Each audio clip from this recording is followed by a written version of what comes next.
So yeah, guys. Without further ado, let me start first with the first thing that we're gonna be doing today before horror games, which is going to be a coaching session for Ryan the Lights. Ryan in the Lights. If you guys don't know about this guy, he is he streams casual Souls games, and he likes to do challenge games as well, challenge runs as well, like SO1s and stuff. But recently he decided to go for a no-hit run of Dark Souls 3, and he's been doing pretty well, pretty good. He went from a 221 PB, I think it was, to like 79. So that's a major improvement. Though I offered my help, and he said he was okay with it, and he was willing to, he was okay with me like watching his run and giving some pointers. So we're going to, before we start on that, we're gonna, I'm gonna do my best to not be too long on this because we do have games to play. But I figure since it's very early, I can do an early stream and just do this real quickly, and then we can just jump on the rest. So we're gonna do this. And yeah. If you guys are ever interested, let me put his link there. He's a pretty cool guy. He's a pretty cool guy, very chill dude to talk to, and I'll put it in the chat there.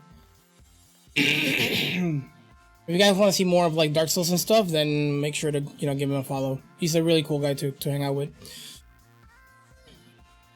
I got a crossplay, but you gotta be Adventure level 16 to play with friends. Oh, really? That sucks. Holy shit.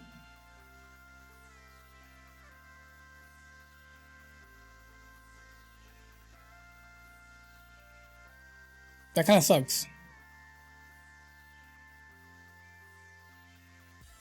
How much do you pay for it? Is it free or I don't think it's free.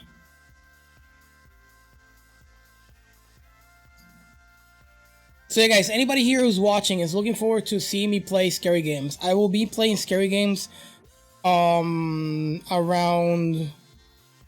2 hours and 15 minutes from now.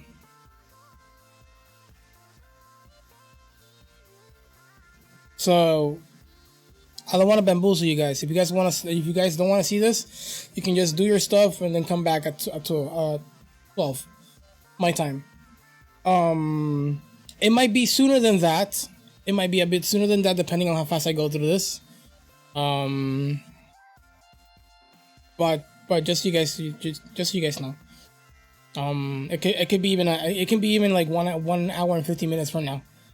Because his run is pretty long, so we're gonna just going through sections and explain a little bit, and then talk about the bosses as well. It is free. Ooh, hell yeah, hell yeah. Okay, this is the first actually. Should we do it without the audio of the stream or with the audio and just? What should we do?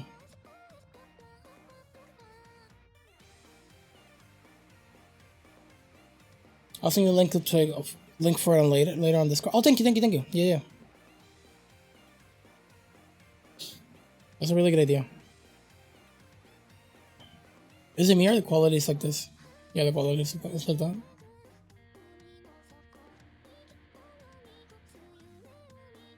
I don't think there's much to talk about this. Gundyr just learn the attack patterns and do well, if anything. I remember him. Yeah, I remember this part. Go through it. Oh, sounds good, Miley. Sounds good.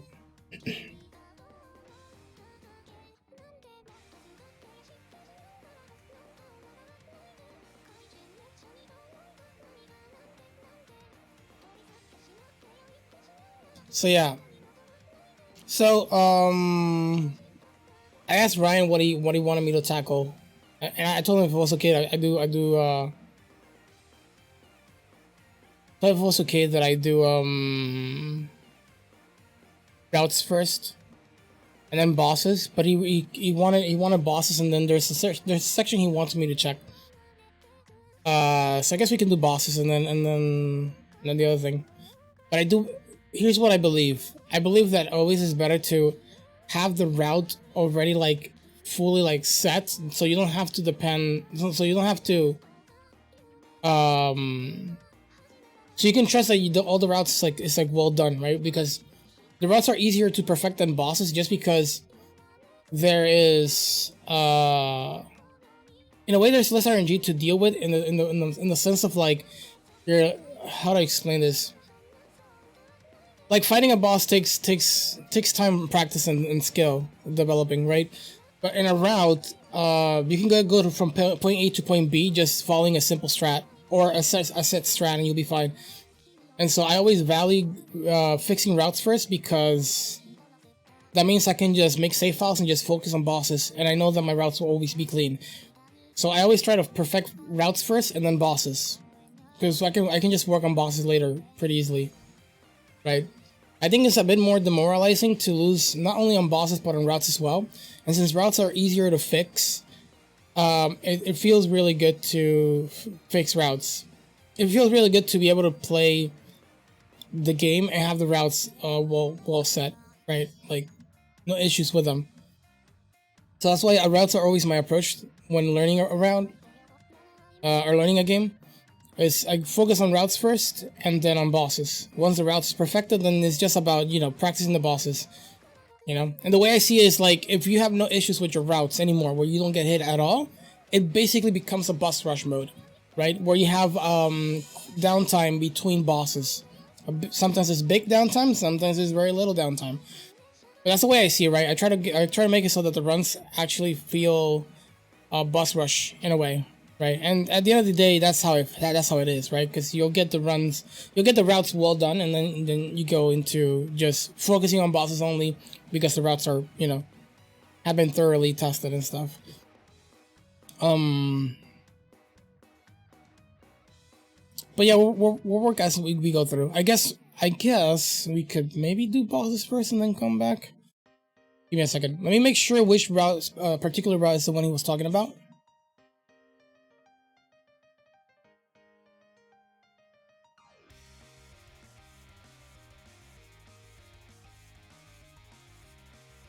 Give me just a second.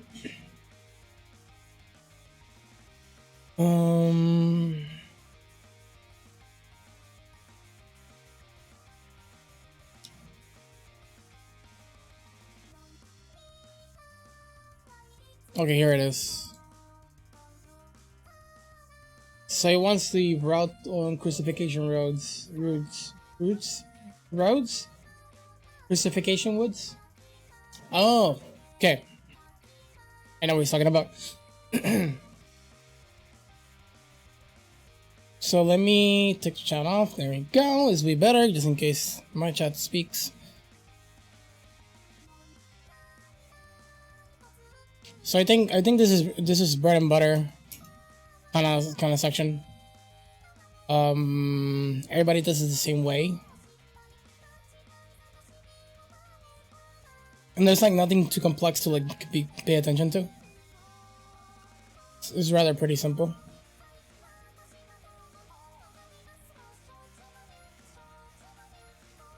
I did saw this run, so there's a couple of places that I remember that need work. I'll be right back. Sounds gonna be. I'll see you later, man.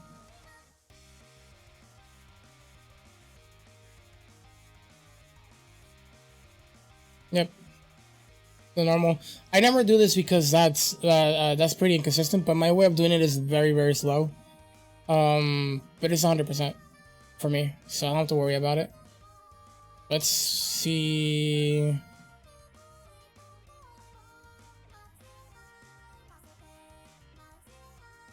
One thing I've been noticing from Ryan is that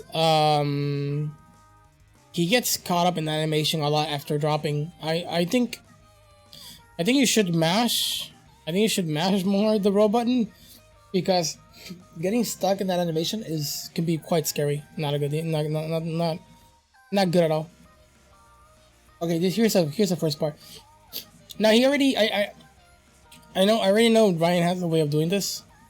But I think he got hit here. Oh no, he didn't. Okay, this is the safe way to do this. I don't mind this at all. I don't mind this at all. To be honest.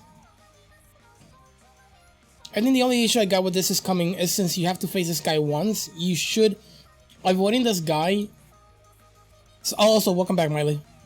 So the way I see it is like early when you're early in the run and you're starting to learn a route.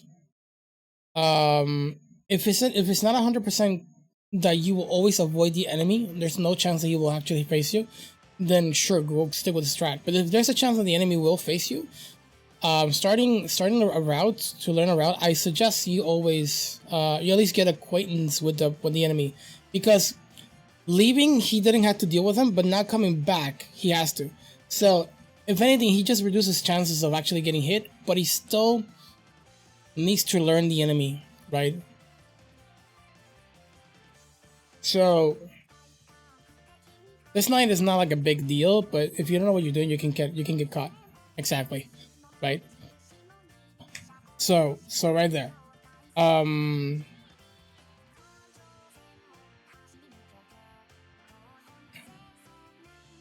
Here's what I like to do.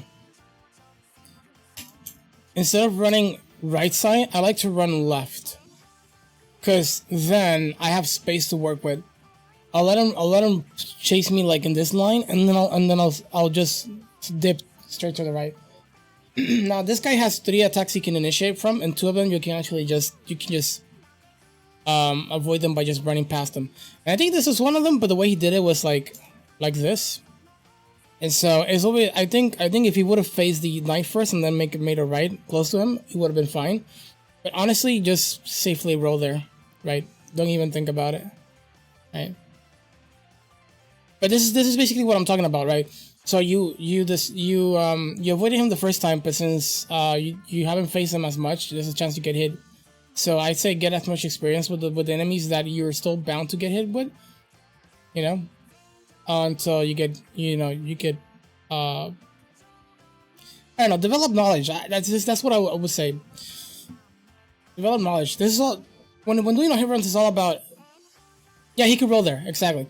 So when doing runs is all about the beginning is not much about avoiding hits, it's taking as much hits as possible and learning from them.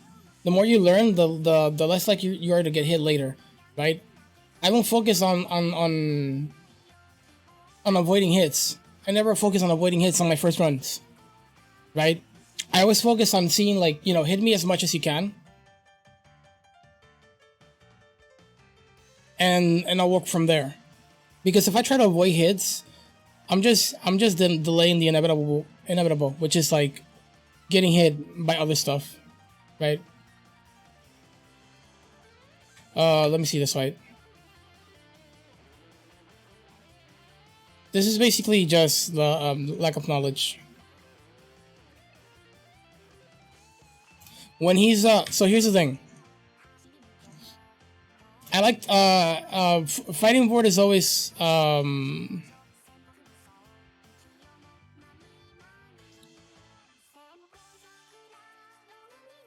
obviously when fighting board you gotta be always close to him. If you're under his belly, it's like your best bet, right?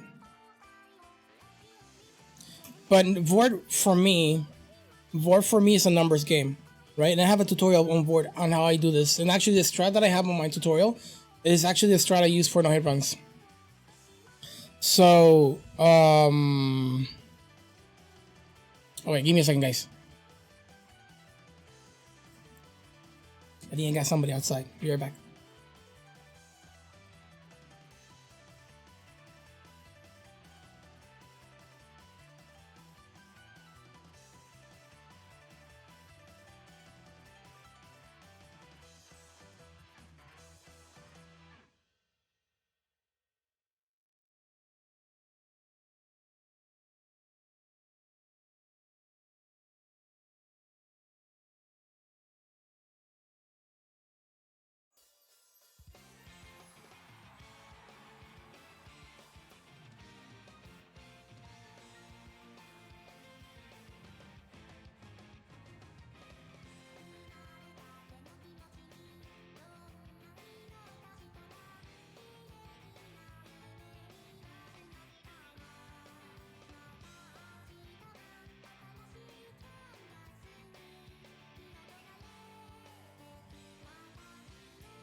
Alright, I'm back. My bad.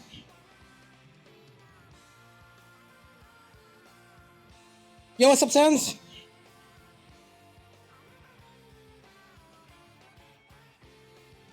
How you doing, man?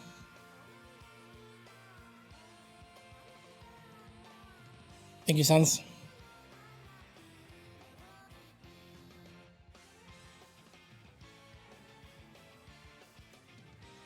Thank you, Miley. Alright, so Vord is a numbers game.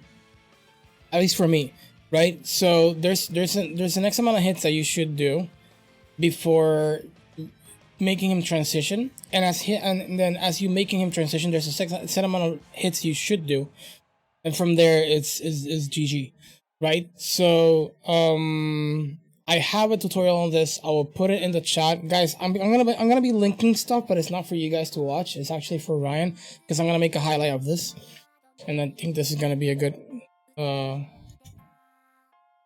moment to do a good place to do so. You guys can click on it if you guys want to, but it's gonna be mainly for Ryan. Let me look for it. I think is board. I remember when I started doing tutorials on Dark Souls bosses, it was for how to hit board. Yeah, I got it though.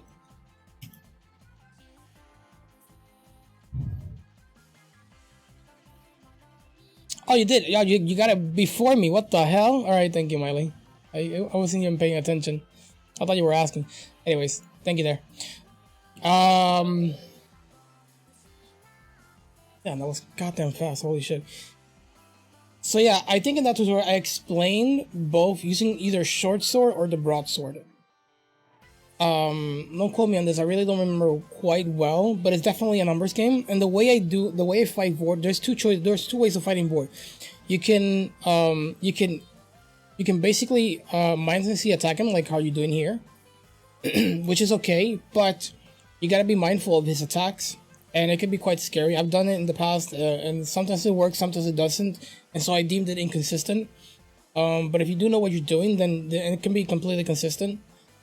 The issue with that is that it puts you in a position where there's too many variables to pay attention to, right? For example, where you're positioned within Vord's hurt box, or at least in his body, depending on where your position is, what he's gonna do.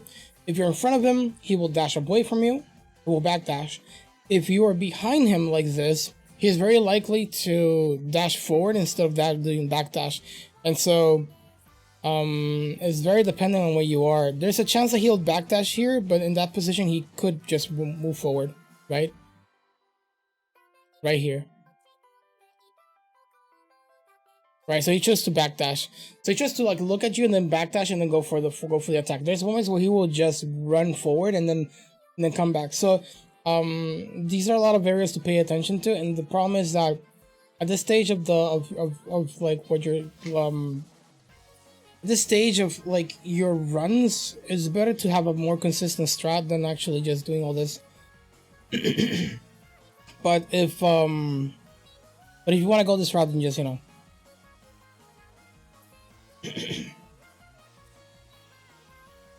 I've done it in the past, but I deemed it inconsistent, so I decided not to do it. So the way I do it is it has me not understanding anything but still interested. What's up, Sense? Thank you for that. So the way I do this, and I can actually, like, I don't know, put it in a notepad. I'll type it real quick. The way I do this is I do X amount of hits before the hit that transitions him into the basically the phase transition, you know? So for example, if he transitions in the 6th hit, then I will hit him 5 times, right? I will wait for a move. I'll wait for him to make a move. right? And I'll dodge and rock, of course. Wait for a move, roll the attack, and then commence attacking him, right? And so at this point, once you hit him the 6th time, and in the 6th hit, he'll start doing phase transition. And in that phase transition, you can hit him as many times as you want. I think I go for like 4 or 5 hits. The idea behind this is that the first hit that makes him transition allows you to get more hits in at no cost, at no risk, basically. Right? So that's what you want to do. The other reason why I prefer to do this is because you need to wait for full stamina so you can get the most out of it. So I like to do the X amount of hits needed for it to be that the next hit starts the phase transition, and then wait for my stamina to go full. I roll an attack, and then I go in and I do the rest of the hits. Right? Once that's done, then you can go for exactly what you do here, which I'm pretty sure is the strat that you go for. Which is this part. Right? Basically, it's a charge attack into, I think it's Visceral, what they call it. And that does a shit ton of damage, right? That does a shit ton of damage. That's pretty good. I think I still would have gone for the hit, no matter what. Let's see. Did that whiff? Oh, that whiff. What the fudge? That attack didn't went through. That's goddamn weird. Yeah, you whiffed. You whiffed. Oh no. I guess what you did here was correct. You know, not get greedy about it. You just roll in and just go for it. Usually, it goes for a very, very laggy attack depending on your position, but it's very likely he goes for like a two-hander like slam, and that's a really good moment to just go for that one attack. But I think it's fine. It's a little bit. There honestly is either go for the risk or you try to play it very safe, right? You did in between, so it's okay. But yeah, that's I like I said, I think you're gonna be able to access the link in the highlight. If not, what happens if you type how to no hit ward? Let's see what happens. Oh, if you type how to no hit ward, you'll find it in the second video. You'll find me as a second video. And there you can see the way I do it. I think I provide the strats for both the broadsword and the short sword, and the reason for that is because they are one hit apart in terms of damage. So one triggers the phase sooner, another one triggers the phase later. It's just one hit apart, but since this is just numbers game, it's good to know which one you're gonna use and how many hits it takes, right? Gotta break the fast sounds good, man. Would you say there are advantages over no damage, no hit, and the advantages are over no hit, no damage? I think that's basically the same question, but yes, there are. Oh, I see what you mean now. Yeah, there are advantages. With no damage, you can use shield if the shield nullifies it 100%, and then the advantages of no hit is that you can take environmental and fall damage and set up for RTSR, whereas no damage you can't afford to use those rings. But yeah, overall, not even just strictly just to Souls games, but any other game, there's advantages because developers like to give players items that helps them clutch it. But they never expect the player to beat a game without getting hit and use that item that lets them clutch for the rest of the game, right? There's other games that also have like an RTSR-esque type of setup. I mean type of item that increases your damage the lower your health is. And this is kind of like a last stand kind of situation thing, where they kind of want you to have at least a chance of getting out of a tough situation if you have that item.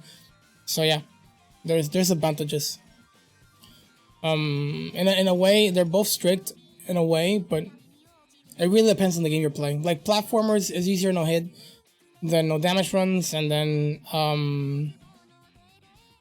there's the, I would say in the 3D space there's no hit runs that are harder than no damage runs, right?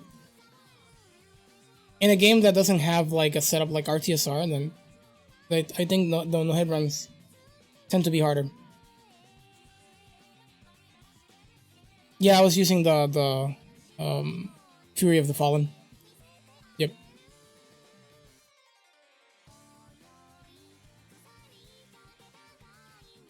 He did the jump. This is the way runners do it. I don't do it this way.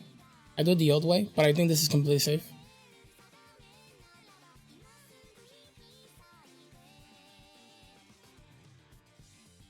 Anyways, are you gonna use Black Bomb here? Yes, you do. I don't use Black Bomb, but I think it's okay. That was a good snipe. Could have killed 3 of them, but...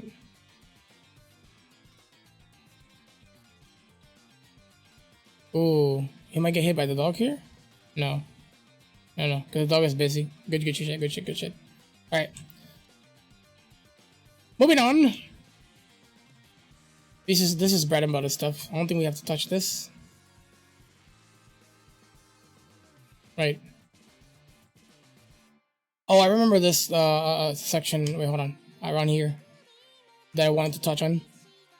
Let's see. You kill that guy, but I notice you go here.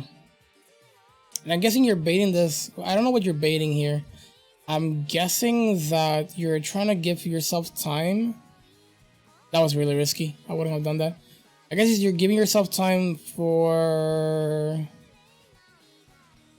to be able to get through this big guy safely. I guess it's fine. The only problem I see with this is that the more stuff you add, for example, the old strat is just to basically run all the way to there instead of waiting right there and just baiting this guy here. But the problem, the issue I have with this other strat is the way I see it is that you're adding one more scenario to this situation, right? And that is this guy, right? He could just wait there, he can rush you, he cannot rush you, and so it just adds a bit of inconsistency to just wait for him to just... I don't really know what you were doing here. I'm guessing you were just trying to wait for the big guy to, you know, turn around so you can just get past him more safely, and I can totally understand that. But if that would be the case, I would just suggest to just learn the attacks from the big guy, and not put yourself in a scenario where you have to deal with both of these guys at the same time. Because I can see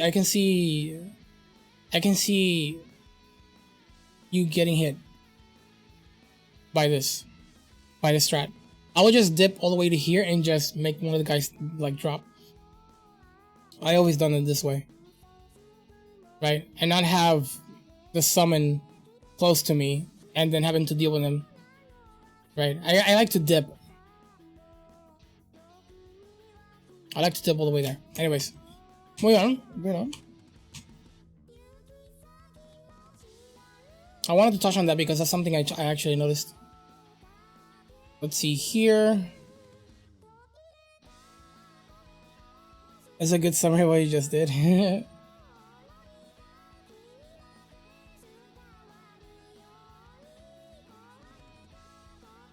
Also, can I think it's better to just...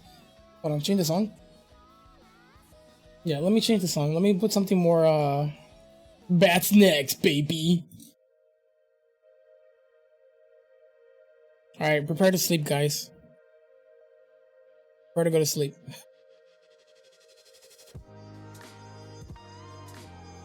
Alright, so let's see what happened here. Looks like he aggroed an enemy.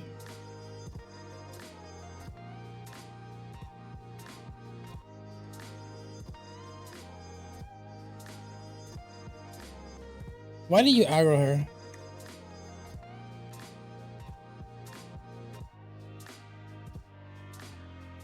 What is that, Sans?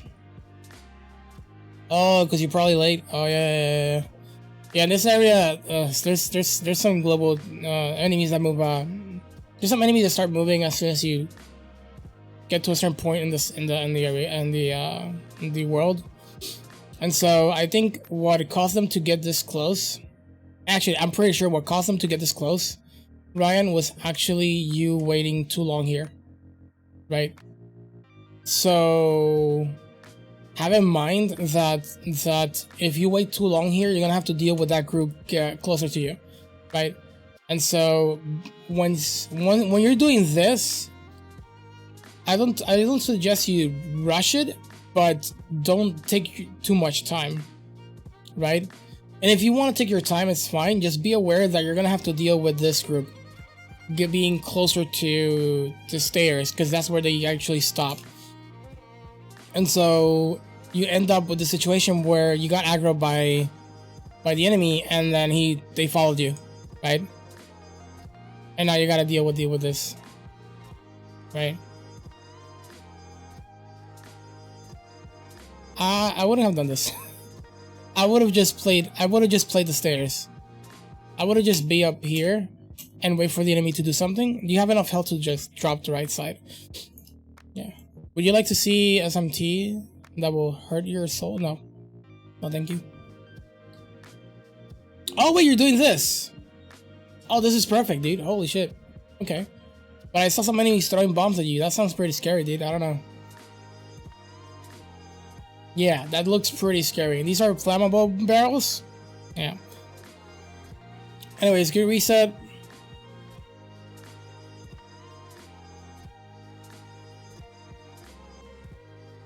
Actually, sounds. What's some SMT? What is that?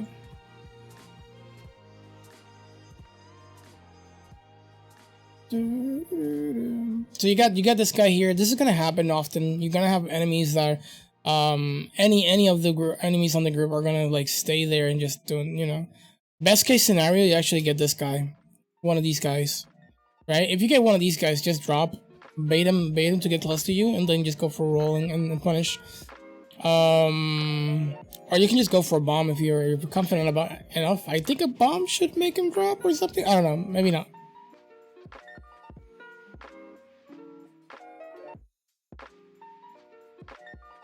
You like to see something that something that will hurt your soul. I see. Maybe after this, because I know this is gonna be a highlight, so I will not want to take too much time. So Ryan can see this later, if anything. Yeah, and that's the reason I prefer not to get close to this. This is a. So you can't really have everything that's gonna happen in your mind, but I would say this: try to be like, if you already know how the game works and its mechanics and everything, try to constantly be thinking what could happen based on where you go. So I've never gone through here yet. I already noticed that enemies throwing bombs at you and flammable barrels was a really scary it was a really scary scenario. So if I were you, I would have made a bit larger loop and then drop down, right? Because if you got through it once and you saw bombs drop close to the barrels, 100% their goal is to make this explode, right? So good on you rolling on it, but the problem is you still have more barrels to break, and that resulted in the explosion and taking you down, right? So these are things that again, I don't expect you to always be like vigilant about this, because I got hit by weird stuff as well.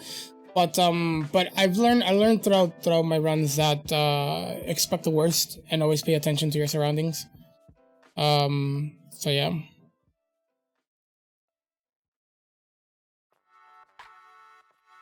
Anyways, got the situation here. I'm guessing you're gonna commit to it. Gucci. Yes. That's basically what I would do. Oh, I remember this part. This part, they're always there. It is very likely that would happen. I don't know how that happens and how to make it not happen, but that would happen. Expect that to happen. Definitely expect that to happen. This guy will just go for a fakie and then we'll start moving forward, right? So expect that to happen. It has happened to me more than not in my runs. You did this already. Well, I know what you're gonna do here. You're gonna go for the branch strat, which is okay. I actually like it. It's pretty good. Let's see. I think there's not much to see here. I saw this part of the run. You did pretty good. Hold on a second. Yeah, you basically wait for him to start moving and then you move. Yeah. That's cool. You do this actually. I never done this. I don't do this actually. I think it's for the Chlorantine ring, right? Yeah, I did my run without the Chlorantine ring. What am I doing? I mean, I 100% sure I did it without the Chlorantine ring. I never dropped here. It's really good to have. Because you don't, I guess it helps you. You don't have to be like really mindful about your stamina. I mean, but the difference is like, actually, this coupled with the other consumable is pretty good. Especially if you're doing Pontiff Stairs. Though I found a pretty consistent way of doing Pontiff Stairs. So we're close to the section that you kind of wanted me to check on. And I think I'm going to have to bring out my run because you did it differently than I do. Run past them. So here's something. Did you deplete the full stamina? This is the section where yeah, you did deplete your full stamina, I think. Oh no, you did not. I think you depleted your full stamina. I wish I could see your controller.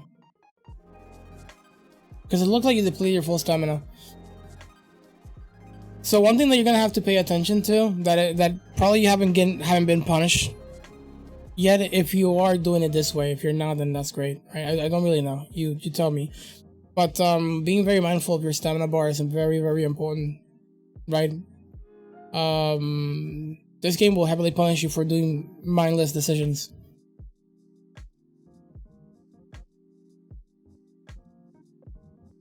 Just so you know. So again, you'll learn with experience. I did so too. No biggie. Stretch. All right. Gotta stretch. Done. Stretched. Stretch effectively activated. I got you, don't worry, I got you. Incognito mode. Alright, I remember you doing this pretty well. Oh, that's another thing I want to say. It's been since December that I ever done a run on Dark Souls 3. I don't plan on doing a run anymore. But I know there's some things that have been like worked on, and I know some of my strats might be a little bit old. So there might be moments where there might be better strats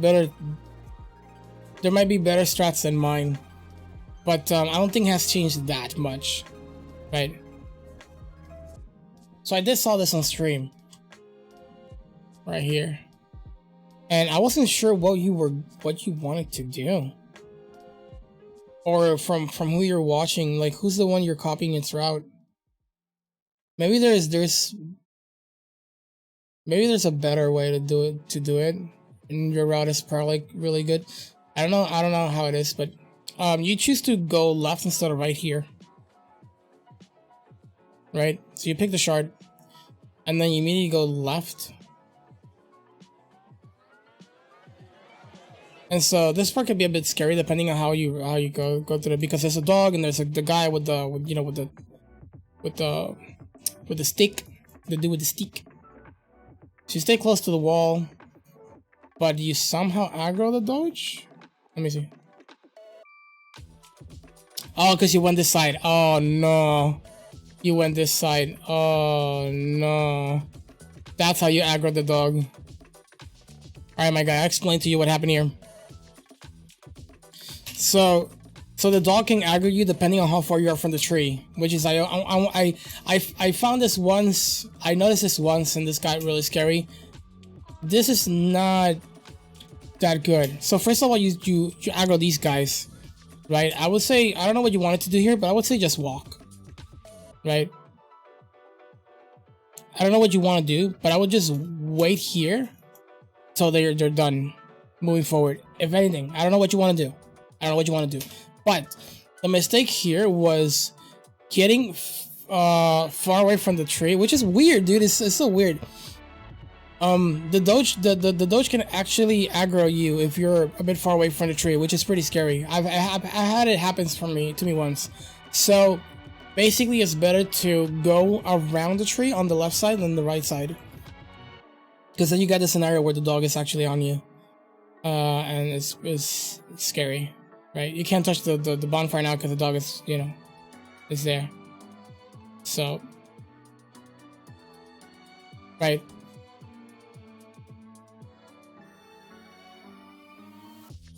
So another thing is also always have your camera on the dog. Like if you hear him, turn your camera around. If that guy teleports to you, is worse, right? You gotta have vision of the dog. So start having vision of the dog. You need to, or else he'll start teleporting, and that's I would say is very likely you're gonna get hit by him jumping on you. So okay, so this is how you did it. This is how I would do it, or this is how I did it. When in here, you drop and you make a left. I do a right, and I will show you on the run that I did.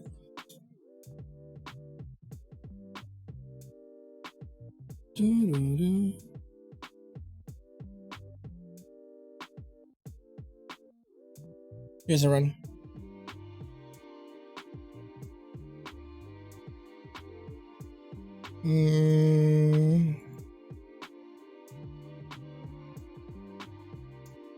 My god, quality horrible.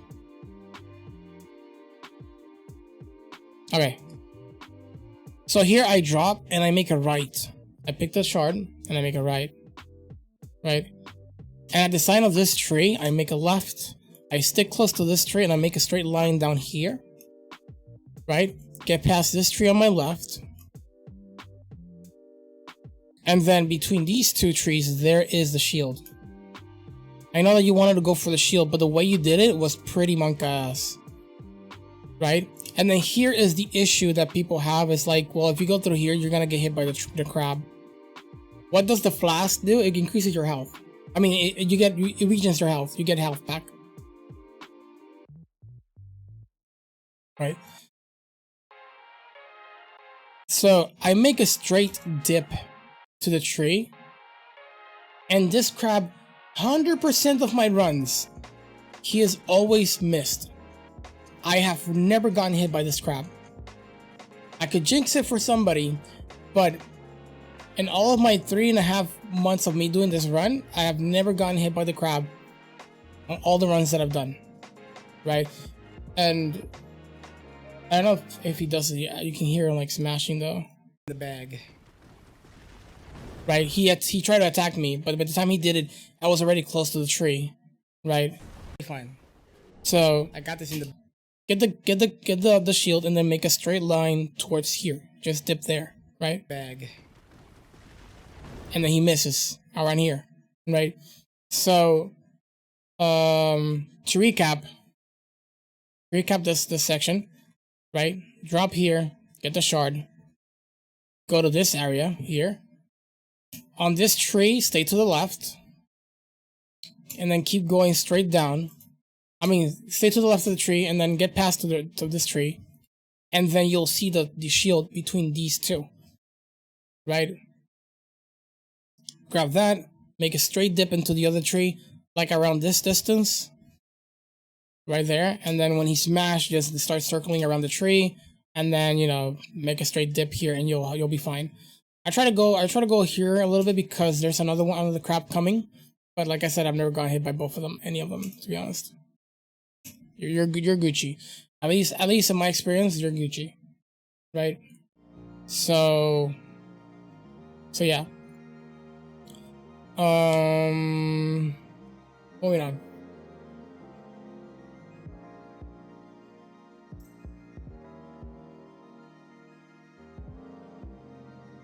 So yeah, I don't know about this. We're going for the shield, but I don't know about this. I guess people had trouble with the way I do it. I've never had trouble with mine. Now here's one thing I would say. Also, I'll see you in a bit, right? Sans. Here's one thing that I would say, Ryan.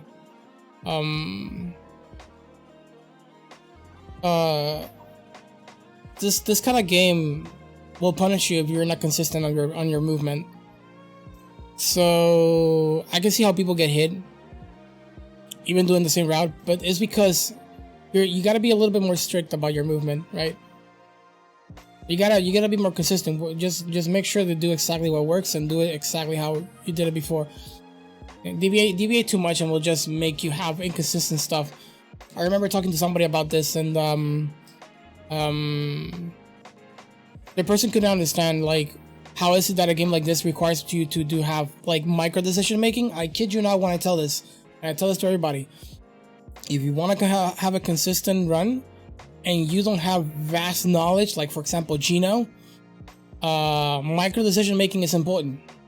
Being consistent on your movement and what you do is important, right?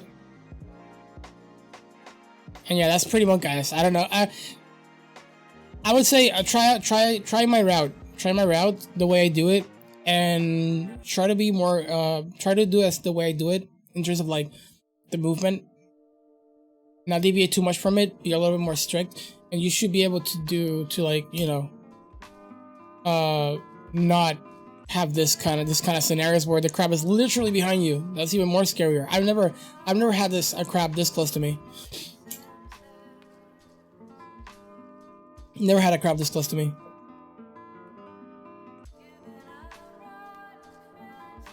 All right, let's see. You already know that. Farron Keep. I think you were pretty solid on Farron Keep as well. Yeah, close, hug the wall. Honestly, hitting Dark Souls is not an easy task, right? You gotta like every decision has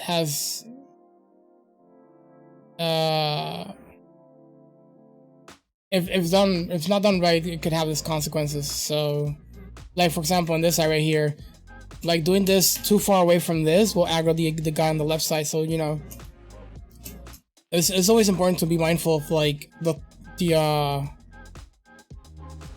of, you know, what can you get away with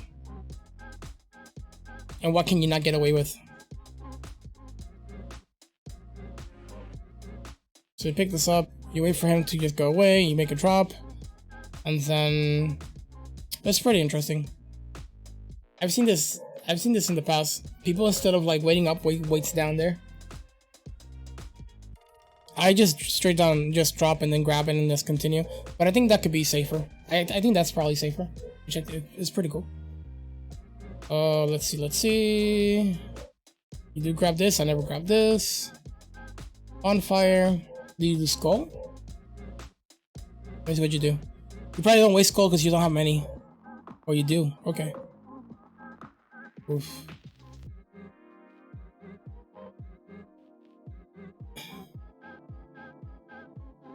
So you have one on Luring Skull.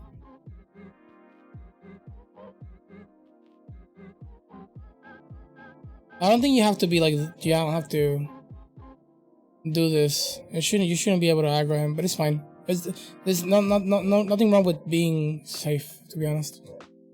Okay. Oh, I never done this strat. That's pretty cool. Yeah, that's pretty cool. Yeah, I've seen this strat. Never done it. Yeah, to avoid him. This is really good. This is really good. I don't avoid him. I actually fight him. But I've never gotten hit by him. But I could definitely tell there could be a scenario where I get hit, and it's pretty scary. I'll see you in a bit, Miley.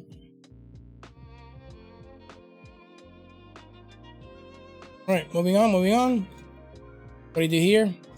That, all right, no branch because you don't have any branches. Good, good, good. So what I've heard, I don't know if you're super aware of this, but what I've heard is that by looking at him, he will never look at you. If I don't know if you know what I mean, but I've gotten moments where I am interacting with the with this to open the gate, and I stop looking at him, and then when I look back, he's looking at me. And according to some runners, if you're looking at him when he's turning around, he won't look at you. Like the enemy will like it will just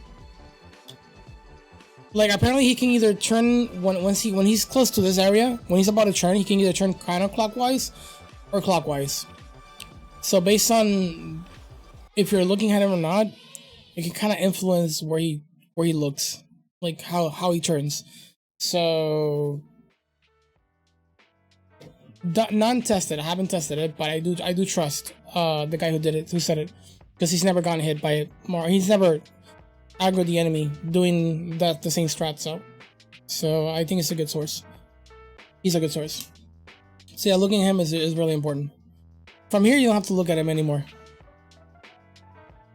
But I guess it's gonna be safe. Welcome back, Sans. Okay, you did your thing. How are you gonna do the bomb here? I want to see how you do this. I have a way to do it that it kills all three of them. 2 hits. Okay, so try this. Go in a little bit more.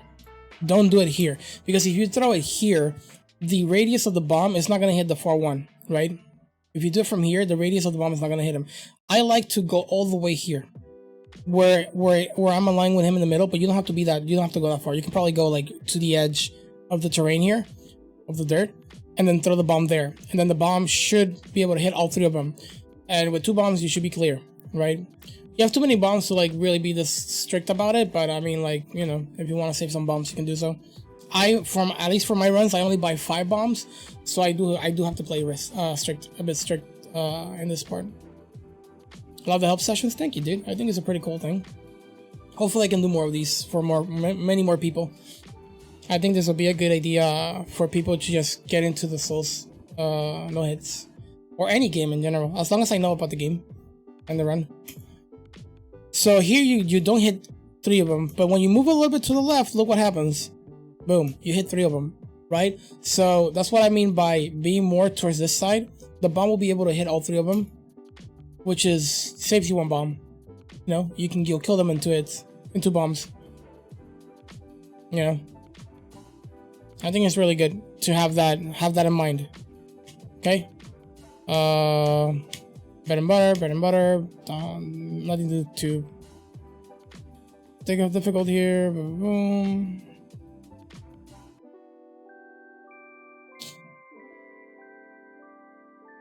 I think we can go straight to the boss. Actually, no, hold on.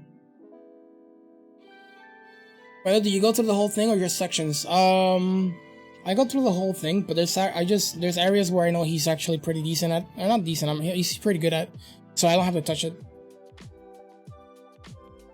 In a way, I say decent because, you know, it's his early stages of his run career.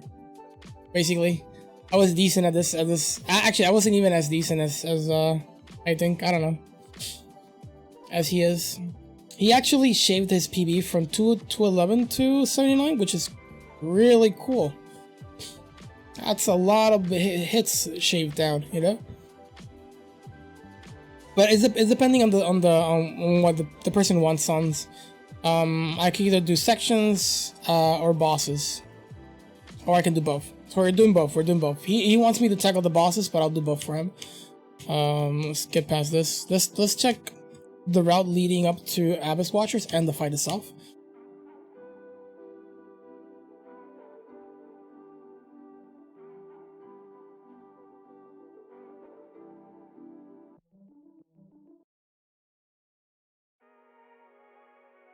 So this is bread and butter. Being too close to them is actually pretty risky. I wait for them a little bit. I think this distance is okay. There's many ways. There's many ways of doing this. You can do what Gino does, which is like this area here, or just go, you know, the long way. I think Squilla does this. I like doing the long one.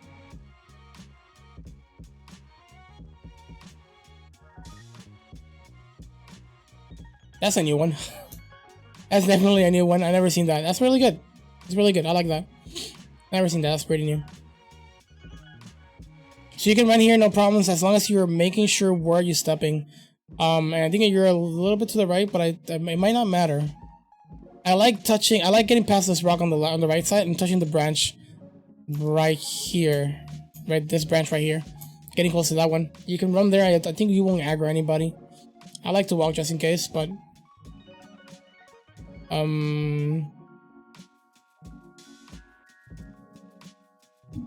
yeah. Alright, so on to Abyss Watchers. So the idea of Abyss Watchers is just going for backstabs.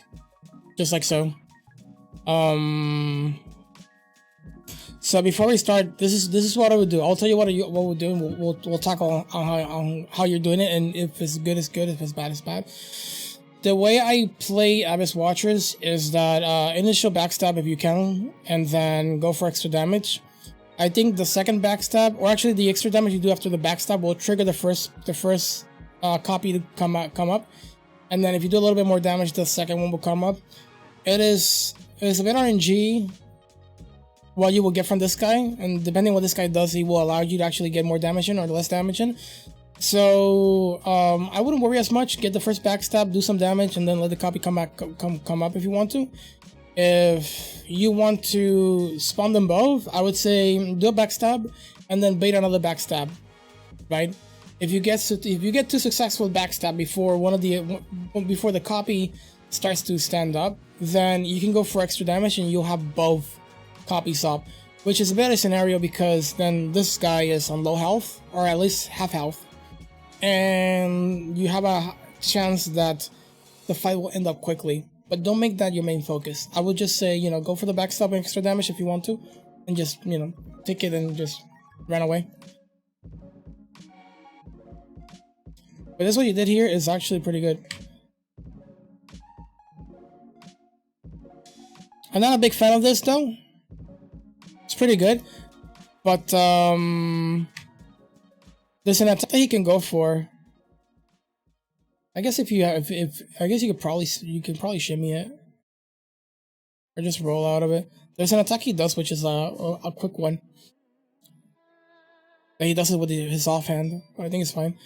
At this point, be aware that you're not alone. It's not a 1v1 anymore. So in this spot, if I were you, I would try to get view over the whole fight, right? You can basically do it with audio cue, like with audio, you can tell like what's happening, but you can't be 100% sure that they're not aggroing at you.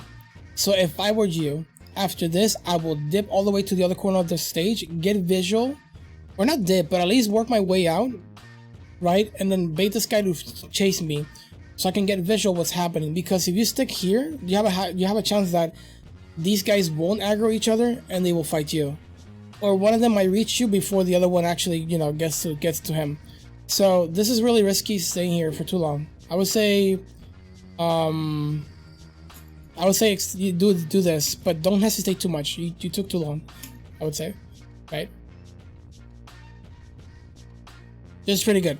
And this is another thing that I wanted to say. I work my way in this fight in this sort of way, which is counterclockwise.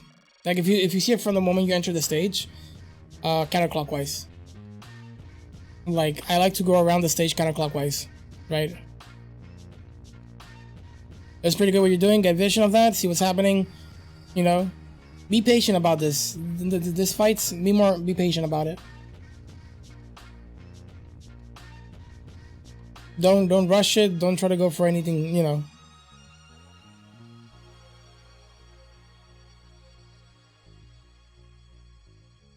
Okay, you probably missed an input. I mean, you probably didn't press the right button that you wanted. It's totally fine. Unless that actually is the same thing. Yeah, it's probably R1 as well. I think so. Is that a dash attack? Like R1 dash attack? Gotta go for a bit. Sounds good, man. I chucked you the clip in case I'm not here when you're done. Just for a bit. Sounds good, man. Sounds good. No worries. Yeah. Thank you, man.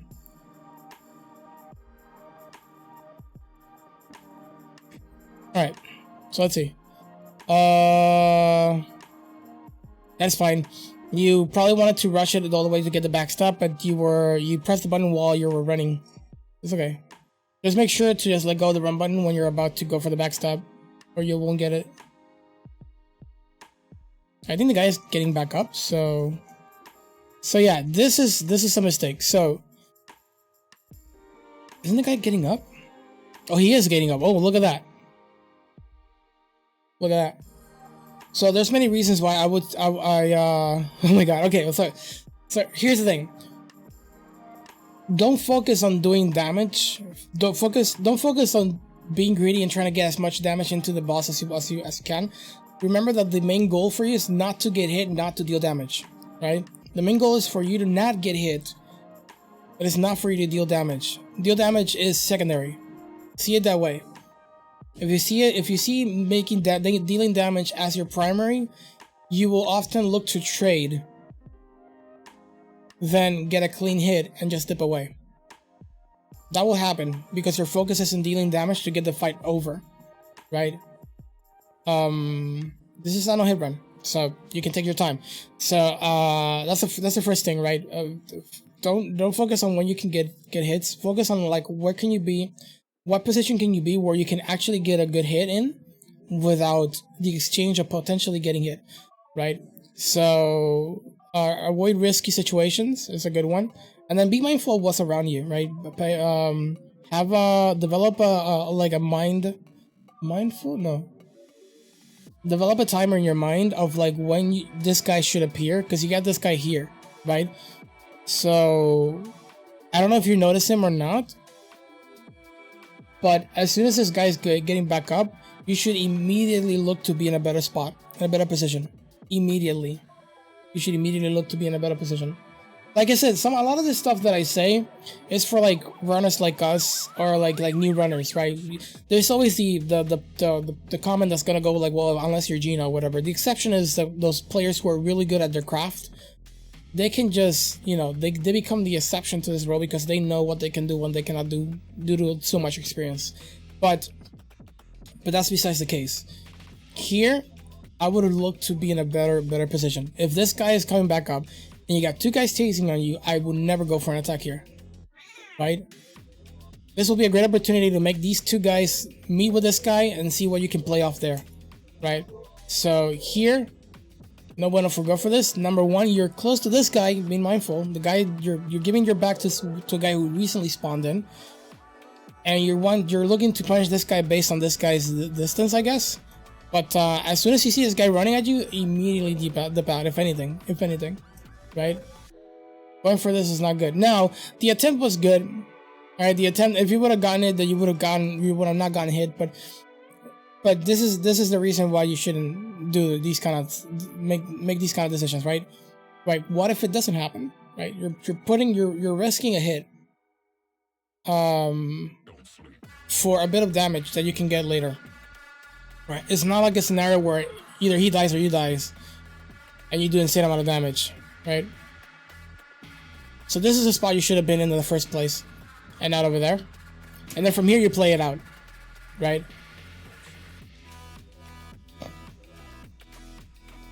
From here you play it out.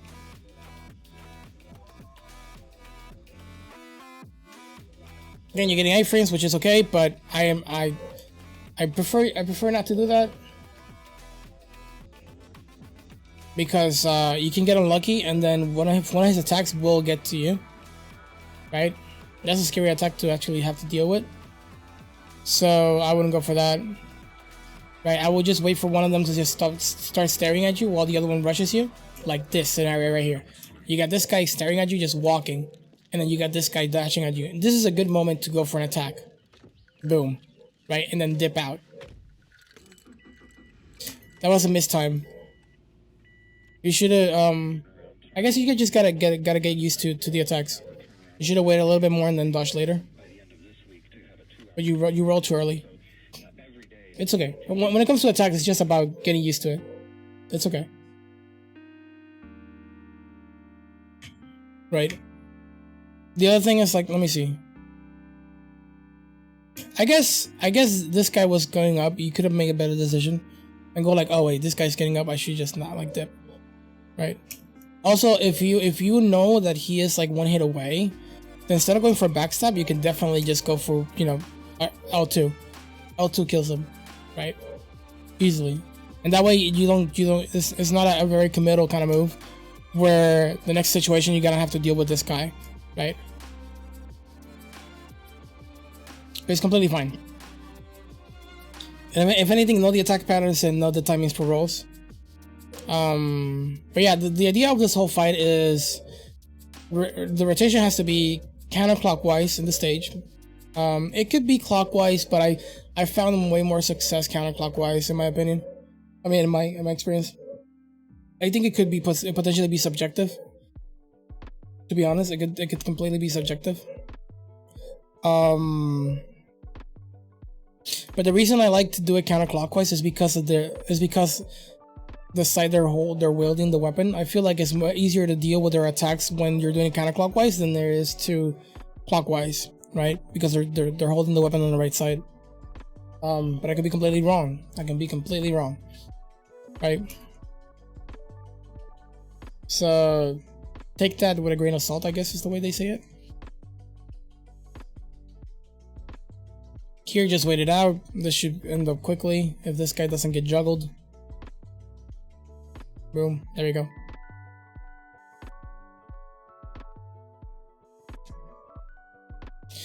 When I saw your run, the only thing that I noticed that you were having the most struggle with was your decision making. This is the thing I noticed the most. I am not a big fan of throwing bombs. I've seen many people actually get hit by throwing a bomb. Not a big fan of this. It's really good because it speeds things up. But not a big fan of this at all, dude. I've seen people get hit by that. But then again, I guess it depends on the positioning, on how far you are from the enemy. But not a big fan of those bombs. Ooh. You should have rolled left. Should have rolled left there. Yeah. You probably didn't have time to do it, but you should have rolled left. So, maybe you wanted to roll left. So here's another thing that I would like to tell you. When it comes to hitboxes, always run against the hitbox, not with the hitbox, right? For future, you know, such scenarios, it is always better to run against the hitbox, not with the hitbox, because there's a slight, you have higher chances of getting hit by the attack than not, right? So when you're rolling with the hitbox, right, because you're rolling right instead of rolling left, like diagonally left. You're rolling in the same direction as the hitbox, and it catches you at the end of it, right? It is easier for an attack to hit you when you're rolling with it than it is when you're rolling against it, because you're less frames inside that hitbox as opposed to rolling with it. You're more frames inside the hitbox, so that's something to be aware of. Or it's basically like that. You're more frames inside a hitbox as going against it, where you're less frames inside of a hitbox, right? So that's important. Bread and butter.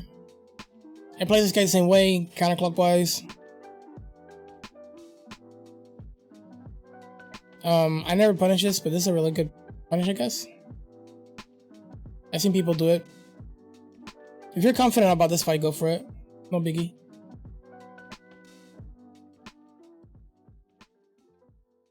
You look like you have this fight nailed down. You do pretty well second phase. You're probably having struggled with the first phase, but honestly, it's just enemy AI manipulation and or management. Really, you have to have a clear goal, and your decisions should be a little bit more consistent, right?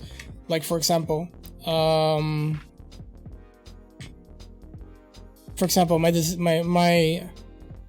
my goals would be, or at least when it comes to decision making, I will set rules when I'm. This is something you can do, by the way, Ryan. This is something that I do when fighting bosses. I got set rules, right?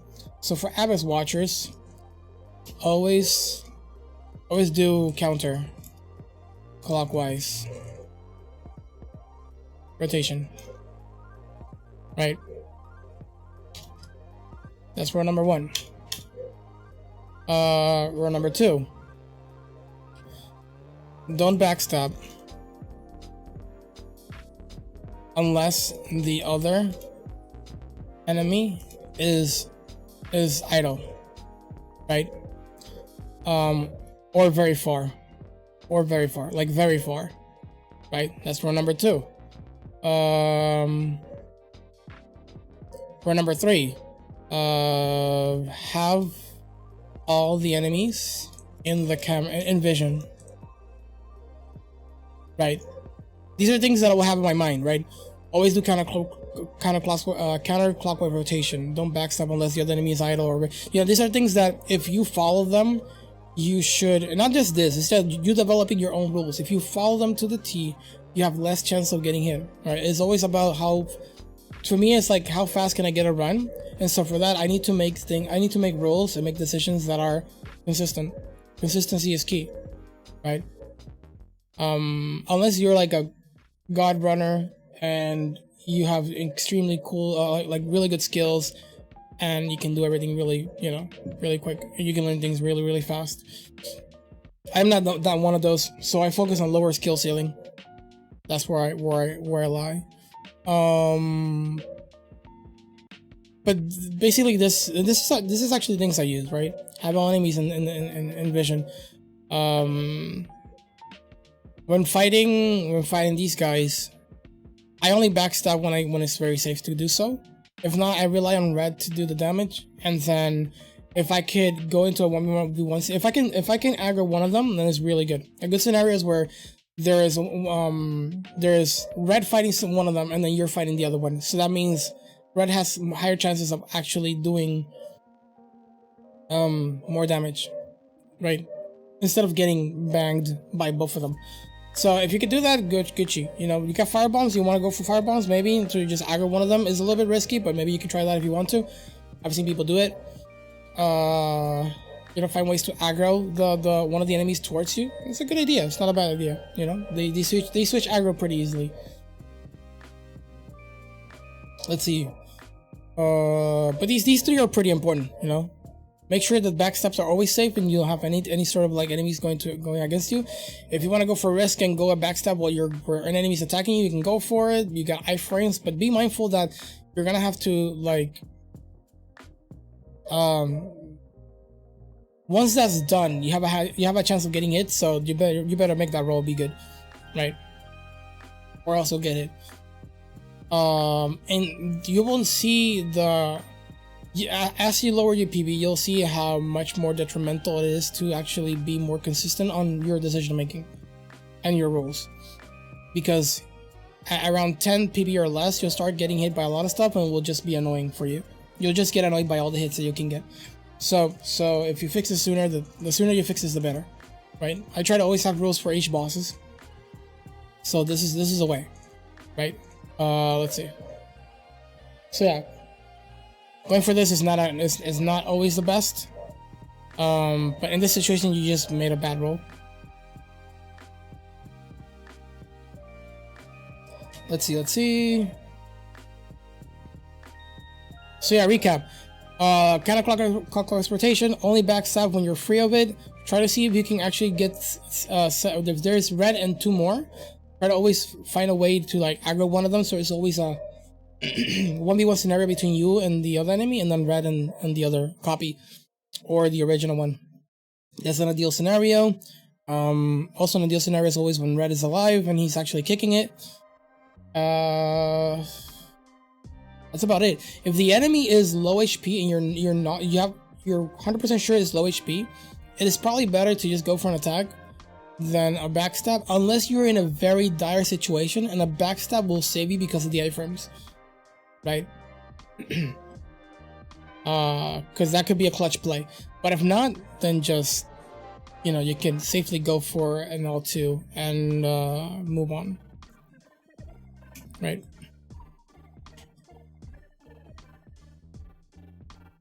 As for the second phase, you got pretty good. You know, you already know how to do this guy well. You just need more practice, if anything, right? Like I said, the way what I'm seeing is you're suffering in the decision making department. When you have to improvise, you're probably suffering of that. And again, you're doing it again. If you feel like you can't get it, don't go for it. Don't rush it, right? Don't rush it.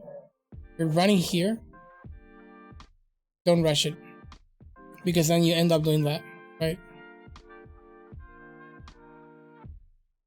Make sure, if anything, make sure this roll is better, right? Which it can be. I mean, it could be, but what you did is perfect, right? Anything other than this, like close to it, could have been a little bit more risky. I would have done the same roll, but I would have just walked in and went for the backstop, if anything. Although I'm not a big fan of this, of punishing this move, but right. Anyways, good job. 3 hits on Abyss Watchers when you had 24. That's crazy.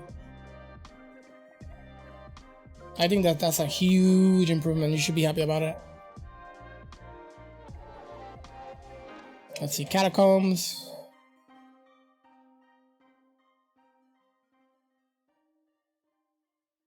What time is it? I got 1 more hour. There's a lot to talk about, and we've only done like a fourth of it.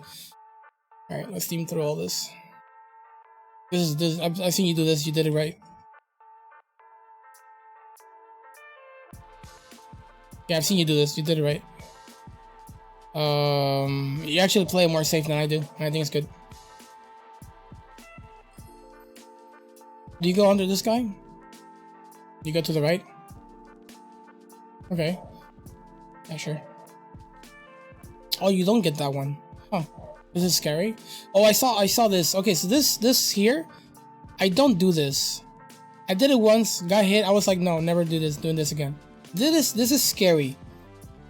Don't.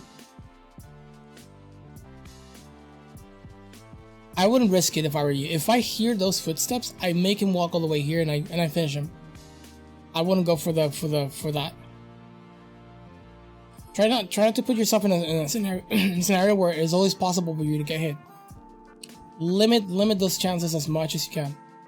As much as you can. Limit those chances. So now that you down him, now you can go and touch this. And there's another one? Holy shit. So you had 2 chasing you. Gotta wait for this guy to get up. No, he gave you the fast get up. Alright, there you go. Alright, this part. This is just ooh.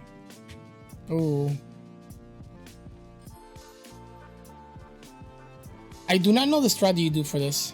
Hold on a second. So there's so many different strats for this. I've seen a variety of strats for this section.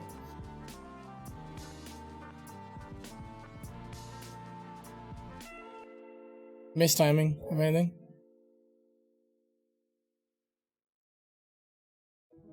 Welcome back, Miley.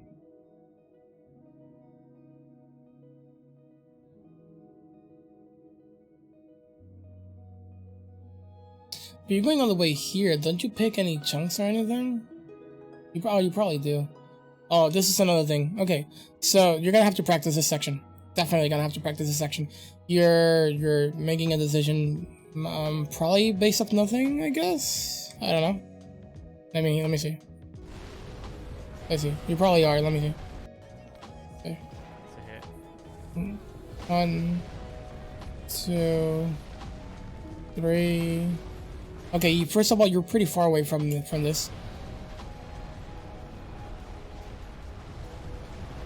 You can already hear the shots. 1. There it is. So I would be around here. I would say here. I would say eyeball the how far can you be where the ballista hits a tree and you can still move? I will be around here. Not close enough to trigger this guy, but yeah. If not, If you can't do so because you'll trigger the worm, then I guess just, you know, it's just getting good at the IDQ, right? Like hear the shots of the ballista, and then you should develop an idea of like when you should roll, if anything. But this looks pretty risky to do so.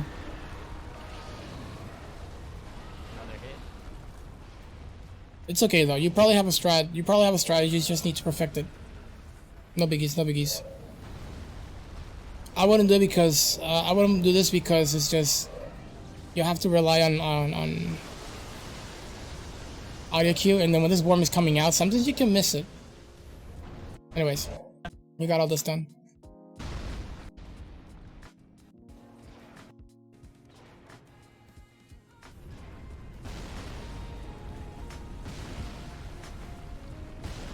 I see. Good. So where are you going? Alright. Picking that up. Bread and butter. Okay, so here's the thing that I've seen a lot of people do this. I've seen, not a lot, but I've seen a couple runners do this. I don't think people should rush this. Let me see how many hits it takes you to kill him. I don't think runners should rush this. One thing you have to have in mind is when you're chasing this lizard, you control where this lizard goes.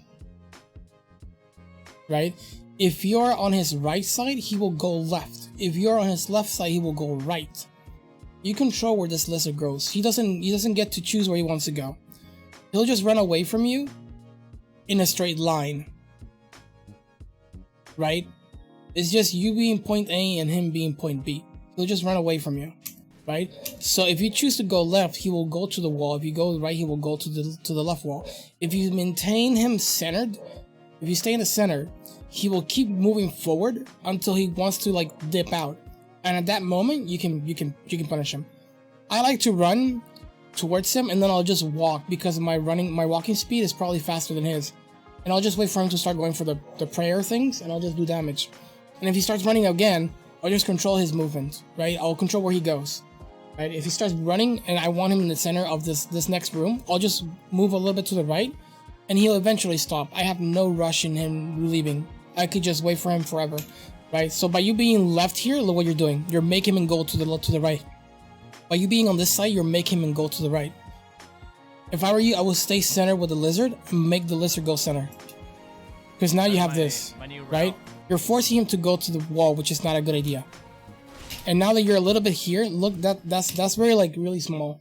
But now that you actually jumped a little bit to the right, look, you can notice that he actually went slightly to the left. So have more control of the lizard. Don't rush to get him. As my new Watch. route. As you're jumping here, look the lizard going to the left side. Look, you see that? You see that? Because now you're positioned on the right side and a bit, well, kind of centered with him. But the idea is that your position dictates where he's gonna go. So I wouldn't rush it, right? Because you can get what Hop got, and you already know what could happen. 100% you already know what could happen. So avoid this, I would say, right? Avoid this, right? Let him walk out if you want to. I don't know. Let's see. That's another reason why to do it then. Yeah. So right? Like this is what I'm talking about. You're forcing him to go to the right. Right? Come on. This is what I mean. This is what I mean. My new route. Right? If I were you, positioning first. Right? Let him walk if you want to. I don't know. This is just me, but I this is like the most consistent way to do it without having these shenanigans happen, right? Just run in a straight line. Oh yeah. Right, run in a straight line. Right here. Just get close to him. Run in a straight line. Right? Make sure that you're running in this straight line here where he just enters the room. And by the time he's already trying to like dip out, give him a few hits. He won't leave. He won't leave. 100% he won't leave. Right? But always be mindful of this, right? And I think not many people like take this into account. You know, your position dictates where he's going. If you're left side of him, he'll go right. If you're right side of him, he'll go left. You know. As my. Alright, moving on. Alright. So for Wolnir, left a lot, and I did nothing else. Let's see. Let's see. Until like 6 minutes bad. Look at that! That's me, dude. I'm over here. I'm there. Look at that. I'm there. Oh shit! Alright. We close at 7 p.m. Streamers. It takes you about 2 hours to wind down and actually get off Twitch. Did for like. All right, let me stop it though. There you go.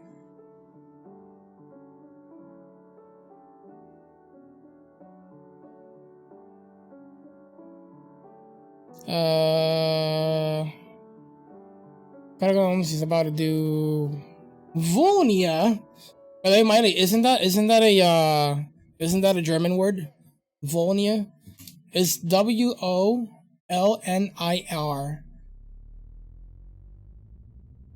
But I think he's spelled Volnia. Or he's pronounced Volnia. Instead of Wolnir, I think he's pronounced Volnir. I figured that could probably be a German word.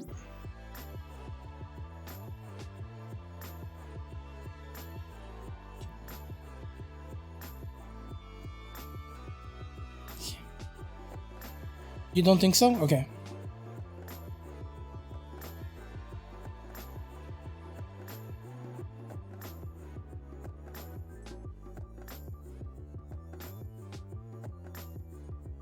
Just a thought, because I noticed that they had the big ass weapon called Zweihander. I didn't even knew that the word was actually a German word, and it just literally meant two handed. I'm like, no way, dude, that's what it meant. I remember that time that I was like, trying to spell Zweihander, and I was like, not knowing what the hell was it. And I can just feel you guys going like, oh, this dumb blasted dude. He's just saying two handed. If he only knew. If only he knew. If only he knew. Okay, so Volnir. Volnir has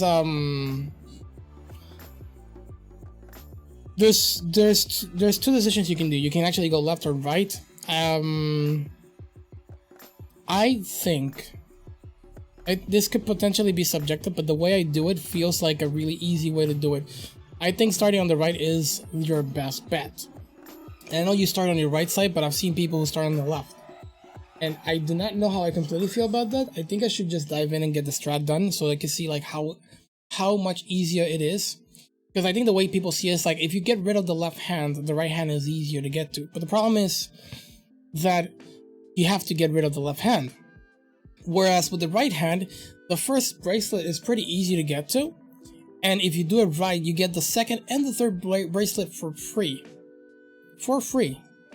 And if you don't get it quickly, the third bracelet, there's a backup strat for it. Right? So, allow me to show you how I do it. And I think I do have it here. Am I right?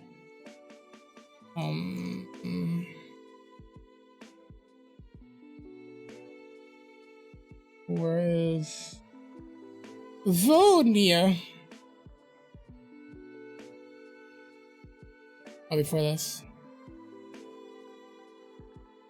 Wait, do I kill Vonia first? I do kill Vonia. Let me see how we did it here. Just to make sure. The way I do it is I buff, hit the first bracelet, run straight towards the sand, try to get a couple hits in there, right? I break the first bracelet, try to get a couple hits in there, right? Usually, if it goes for that, it's always good to just dip yourself all the way to here. There's a small chance he'll hit you here. I go for the roll just in case.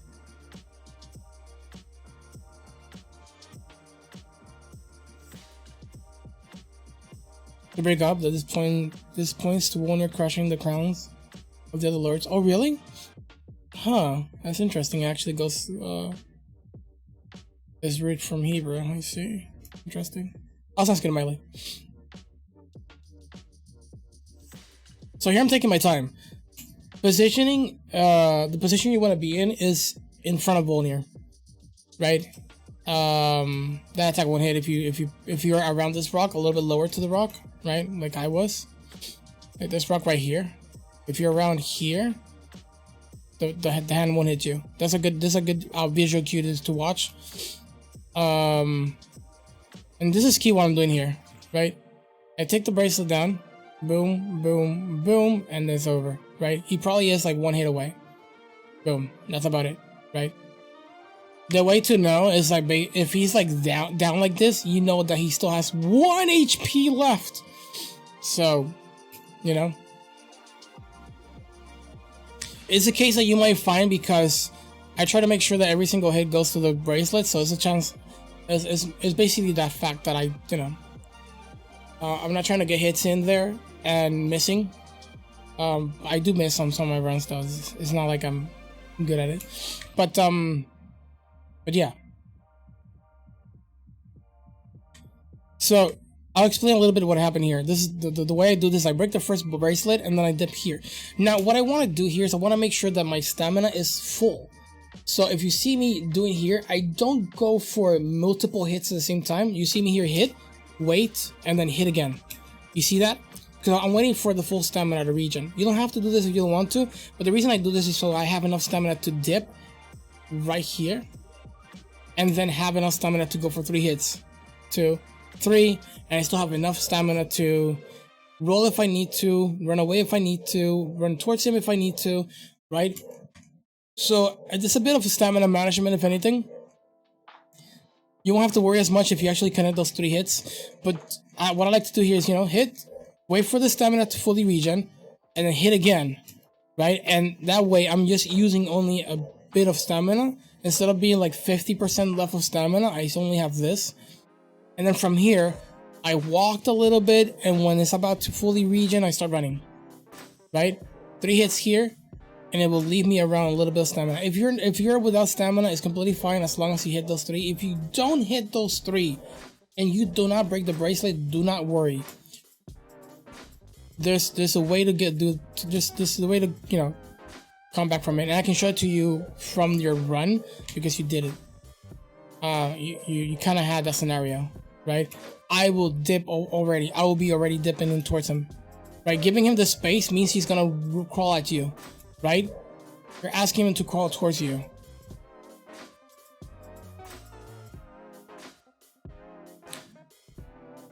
And he chose not to crawl towards you. Instead, he chose to go for an attack. This is kind of an okay punish, but the problem is that now you're pretty far away from the bracelet, and this is not the position you want to be in. You want to be as close to the third bracelet as possible to limit to be able to break that 3rd bracelet before he does anything, because taking that 3rd bracelet down is probably the hardest one of the all 3 of them, in my opinion. That's also maybe the reason why people choose to go for the bracelet on the left, because since it's one of the hardest bracelets to take down, they'll just take down that one first and then focus on the other ones on the right. But if you adopt this strat and you do it pretty well, you should be able to take the 2nd and the 3rd one for free, right? Breaking here means that you're far away from that bracelet and you're not going to be able to get close to him. Now, since that's the case, you're not going to be able to punish. You're just going to have to wait. Waiting for him to do something is scary, which is why I don't like fighting his 2nd bracelet. I mean his 3rd bracelet, which is the one on the right. I prefer to break it as fast as possible. Now, here's the backup strat, which we can see it from your point of view, right? So let's say you broke this, right? And then, like, following my strat, and you got like 2 to 3 hits in on the right bracelet, which is this one right here, but you couldn't manage to break it, right? This is what he's gonna do. He will always do this. He will put his hand back, right? And then put his hand forward, right? Like that. You got baited by it though. You got baited by it. But he will always put his hand back and then his hand forward, and from there he'll make a move. What you want to do is you want to position yourself around this area, right? Eyeball the area where he's gonna be, and be around this area, like around here. You can just wait around here until he just moves his hand. And as he's moving his hand, you walk towards him, and you get free hits, right?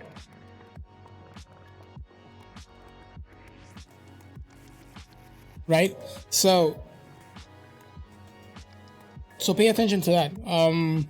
When it comes to his attacks, you're just gonna have to get used. You're just gonna have to learn his attacks, basically, right? And we can make that a separate topic if you like. You can come.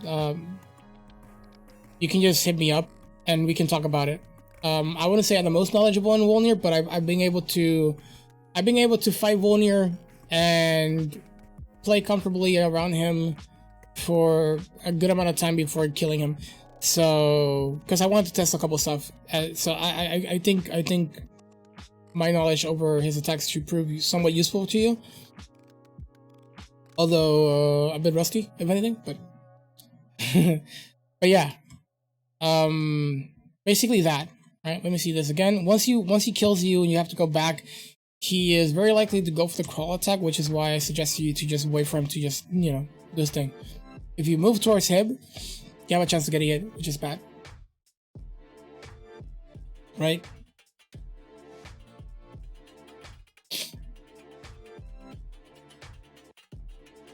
I think I actually told you to. Yeah, I remember telling you to like wait. There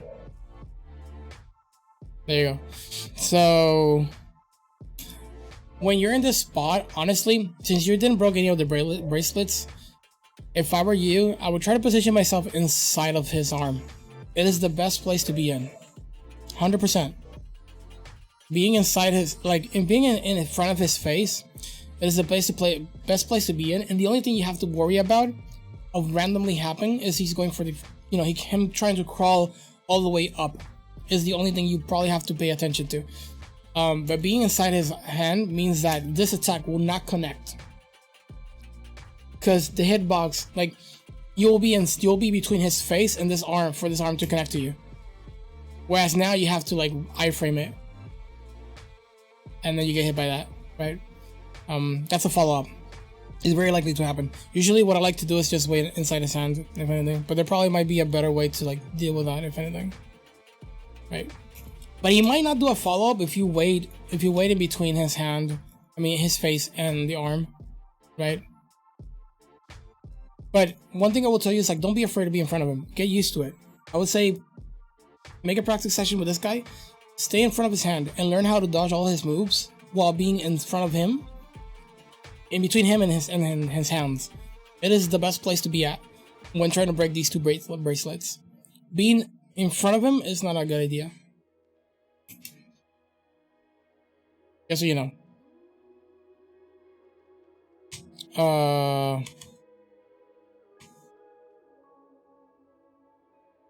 Let's see.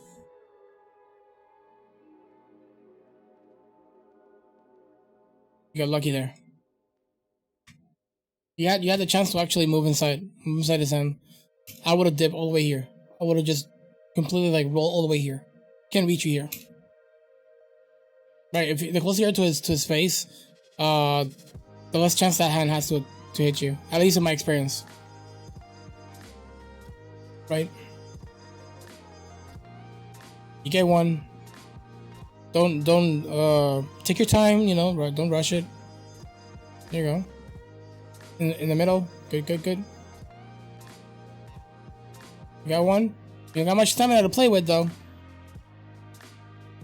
You went for one attack. Try not to do that many running attacks. To be honest. Not trying to make that many running attacks. If anything. Because it's not completely bad. The animation is too long sometimes. It's not completely bad, but it's still. Honestly, it could be whatever. But I do not like doing running attacks too much because the pre and post animation for that is too long, right? It has a wind up for attacking, and then you have a little bit of a cooldown or recovery animation. The standing one is the same, but I think it's less animation, less frames, which is better. The less stuck in an attack you are, the better. Yo, what's up, Sif? How you doing, man? My bad, Sif, if I didn't answer you, my brother. We're doing a coaching session, real quick. Anyways, now you're in his left hand. I mean, his right hand, and things get dicey sometimes. So, good job on that. Did he hit some bling bling? I think you got no hits last time. It's fine. Honestly, like I said, you're trying to shave stuff off. I would say that you don't have like a lot of knowledge of all this. You're still learning. So, like I said in the beginning, I wouldn't be concerned about that much of like lowering your PB as much as learning from the hits. I would say like my first 2 runs that I do, I like to take as much hits as I can while doing the best I can, right? So basically I pray that I get hit a lot while doing my best to not get hit, because that way, while doing my best to not get hit, I'll know where I lack, and I can just work on that, right? Because imagine, see it like this, right? Let's say you have, you had your previous run was a 211 PB, right? And then this next one is a 79. Imagine a world where you're doing a no-hit run, and you're always 1 hit away, and all these hits that you took are experiences that you never knew about, and you're getting one of them each time you're doing a run. That would be hellish. That would be hellish, right? Now that's pretty extreme, but what I'm saying is that, right? You can get very lucky and get a really low hit PB, but there's a lot of situations that you probably didn't experience that you will catch on later. So catching experiences early is best, right? I know it's good to lower hit the PB, and while I always, you know, promote that, in the first stages of of like learning like doing the runs, you should focus. You should be more okay with just getting a bunch of hits just for the sake of learning, right? Yosef, are you still here, or did I completely ignore you? Alright. Also, give me a second. Let me change this to Dark Souls. Forgot. Oh, no, my bad, dude, my bad. I just want to make sure. I didn't even notice you were... Hope you're doing good, my guy. My guy.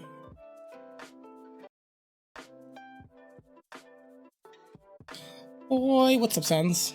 Welcome back. How much time we have? We have half hour. Alright, next up. You're going for Dancer. Okay, so if you watched, I don't know if you did, but if you watched my Dancer tutorial, you will notice that I emphasize on positioning a lot more than actually anything else. Or at least I stress it. I stress it enough. Right? Yo, what's up, gangster? Oh, I already said your name, you suck. Nah, it's not here though. Alright, straight into Dancer. So there's a lot of stuff that I couldn't tell you when you were doing it. When you're fighting Dancer. Let's see if we can catch some of them.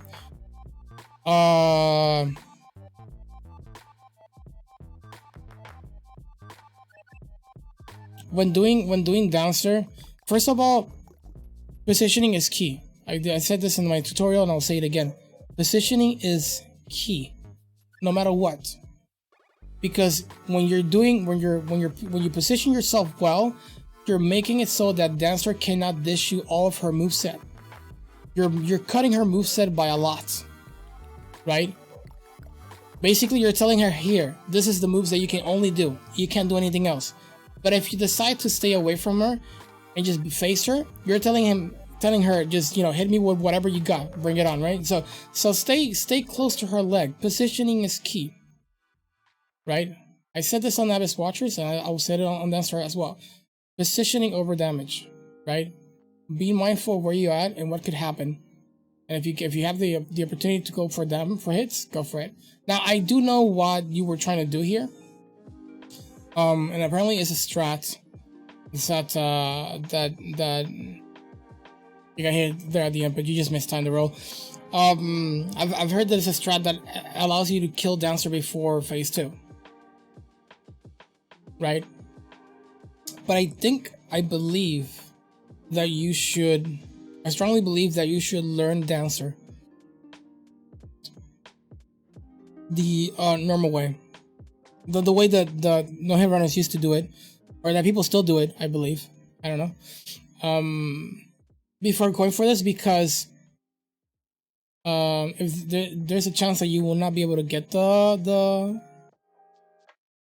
first phase kill, and or is it even the first phase kill? I think it's just killing her on transition, right? There's a chance you might not be able to pull it off, and you'll just screw yourself up, because if you're relying on this strat to work and it's not working, then you have no plan B. So having a plan B is always a good idea, right? Plan A being the quick kill, plan B being the okay, how to get good. And fortunately with Dancer, if you know your positioning, you don't have to deal with Dancer as much, you know.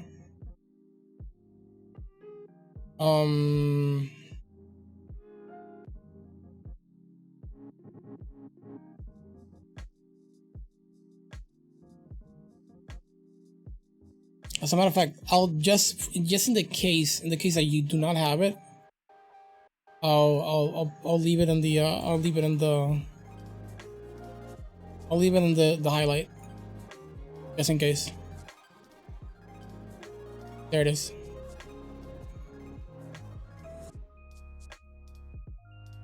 Be back for a bit. I might have to be leaving for a bit later. Sounds good. No worries. No worries. No worries. So you go, Ryan. I left the link in the comment. I think you should be able to see it, just in case you haven't seen it. Let's keep watching.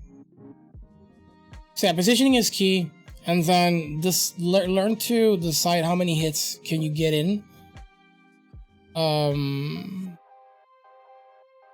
Per moves, right? So while she's idle walking at you, you can probably go for one hit. That attack happens when you're in her left side, not in her right. So that should be an indication that you're not well positioned. But it's fine. If she does that, it's like no big deal. That's a really good moment to punish, to be honest. There you go. One punch is good. So here, when you see her going for the weapon, always go for like 2 to 3 hits. That's clean 2 to 3 hits. Also, a good task for me to give you is learn to know when the transition is very likely to happen, right?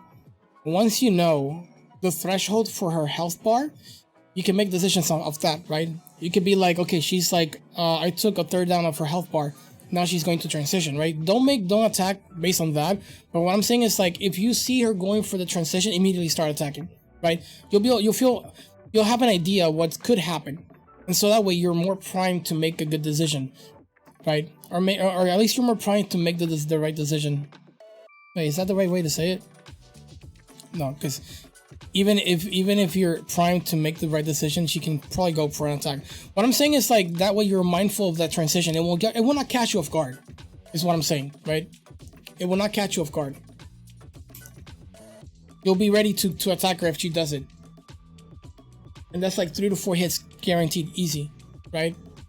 So if done well, I can see how you can actually like beat her before the phase 2 comes in, right?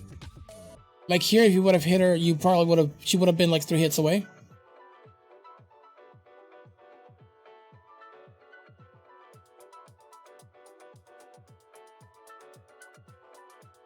All right. So I know this is just gonna happen. This is normal, right? This is normal. It has happened to me. But try to trust yourself a little bit more, right? This is something that I try to do myself too. And it's really hard because there's 3 actions that you cannot control, but try your hardest to trust yourself in doing the right thing most of the time, right? If you know that one roll works, try not to roll 2 times more. If you roll a second time, try to stop yourself from rolling a 3rd time, right? Because now you put yourself in a position where you have no stamina, or you have a little bit but not too much stamina to just dish a good amount of damage, and you also position yourself away from her, so you're whiffing, right? Another thing is that you're trying your hardest to reach her. If you're whiffing, prioritize better positioning, right? If you're whiffing, walk a little bit more and just go for 1 attack. You know, if you cannot get 2 hits that you want to end, it's fine, just go for 1 hit. Take what you can, right? Take what you can. Don't try to be greedy about it, right? Were you on the left side of her? I think you were her left side. Let's see. No, you were kinda, but it was... Yeah, that could happen. I guess it's always better to just stay on her right side, like always be around here. This is why I say positioning is key, right? Because based on where you're positioned, she will give you like these attacks that not even I know about, to be honest. So try to better position yourself when facing Dancer. Try to always better position yourself. Like, I'll say it often. I'll say often. Your position dictates what the enemy could potentially do. Out of all the attacks they could do, you can limit their moveset based on how far you are from them, how close you are from them, and what side of them you are. And like, for example, if you're behind them, it is very likely that they will turn around, slowly turn around and then attack you. Or if they have an attack that can actually hit from behind, they will do so. Right? If they have an attack where they can retreat and attack you while they're retreating, they will do so. So in that position, while being behind them, you completely negated all of their options except for like 2 or 3. That's what I'm talking about, right? Know what you can do, what you cannot do. Know what they can do and what they cannot do, right? So positioning is always key. This is gonna happen with a lot of the bosses, right? You do have control, not full control of them, but you have control of like what can you limit and what you cannot. Right? For Dancer is staying in her right leg at all times and punishing her from there, making it so that she can only dish out like 7 attacks of that she has, right? 7 to 8 attack that she has out of all the moves that she has, right? Doesn't mean that you're always gonna be that consistent. I don't think I'm fully consistent either, but there is very little chances of her having to give you like bad attacks if you do it right. First phase, Predator, you got first phase pretty easily, The only moment that I saw you kind of flubbing a little bit around, messing up, is where probably like you were like a couple hits in already and you were probably like frustrated, which is fine, and you were making bad decisions, but it was just based on the fact that you were having a hard time. So for example here, right, roll to the roll to the left, to your left, which is her right, because you gotta be on the right leg. Don't roll to the other side. Bad decision, right? So here, bad decision. Bad decision. Again, 2 reasons why. Number 1, staying on her right leg is important. Staying on her right leg is important. Number 2, you're rolling with the hitbox. You gotta roll against the hitbox, not with the hitbox. You're setting up yourself for having higher chances of getting hit by rolling with the hitbox. Roll against the hitbox, right? And then here you're positioning in front of her.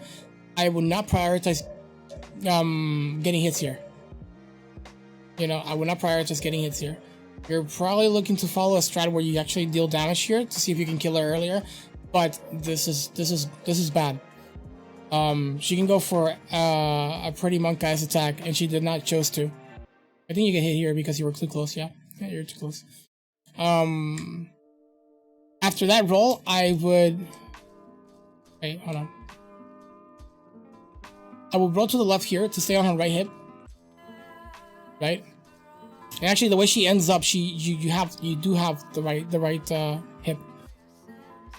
I will move a little bit more to the left because I know that since I'm targeting her, my attacks will actually force me to go a little bit to the right, especially when she's going to start turning around towards you. I mean, this is a lot to take because you probably don't know much of this little nuances, but have in mind that rolling to the left always against Dancer, against Abyss Watchers, and then after her Spinaruskis, she will just do this little sway towards her right hip. So position yourself on her right side and do attacks from there, right? Positioning first, then do the damage. Doing the damage here means that you have a high chance that you'll get a pretty monk ass attack. She chose not to do that, which you were lucky, but you decided to stay close to her, which didn't pay out for you, right?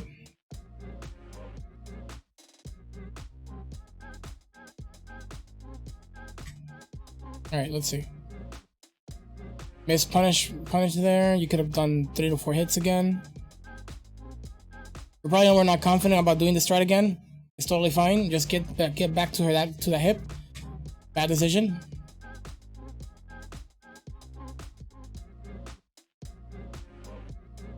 I would have prioritized positioning first instead of going for the attack. Right, positioning first. Stay on that right hip.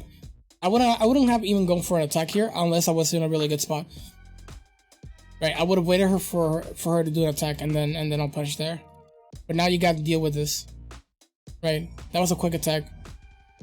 2, 3. Now this is a very important attack that she does, and I'll explain to you why. This is one of the attacks that I use out of 2 attacks. You'll see that in the tutorial. Out of 2 attacks, this is one of the attacks that I use to position her in the center. Now, the reason I actually struggled a lot with Dancer was because my positioning was very my manipulation of her, like me manipulating Dancer's positioning, was terrible. I would end up in corners and places that you don't want to be in. And if the camera gets wonky, it's really hard to actually be able to like know what's happening, and you're gonna have to like take very little information of her body movement to tell what actually is gonna happen. And if you have the knowledge, you will do well. But it's never a really good scenario where you are in a corner with her. So this attack right here, what I want to do is this is a 3-hit spin attack. This is a triple spin attack. What I like to do is I like to roll 2 times. The first 2 attacks, I like to roll twice the direction I want her to go, and then you roll in the direction, and then you roll in. Basically, that's about it. You roll in so you can punish, because you can punish once, right? So you did it well here, right? You roll in towards the center twice, right here. 1, 2. You roll towards the center. Actually, you roll a little bit to the right. I would have done a little bit more to the center, and then you roll in, right? You roll in. If you would have been a little bit more over here, she would have walked this way. So roll twice and then in so you can punish. And as she's doing that, she'll do 2 steps. And the next 2 steps will push her in towards the center a little bit more. As so. 1, 2. And now she is around this area. This attack, it is key to learning how to use this, to learning how to position her based on this. It is key. So you don't have any bad issues in positioning. Right? So now you have her in a better spot and you can deal with her if you want to. Right? But since you rolled the 3rd time out, then now you have to deal with her going for any attack that she wants. Right? This is what I'm talking you about. If you roll in towards her right hip on the 3rd attack, you get a clean punish. And on top of that, she will not do none of these monk ass moves. Right?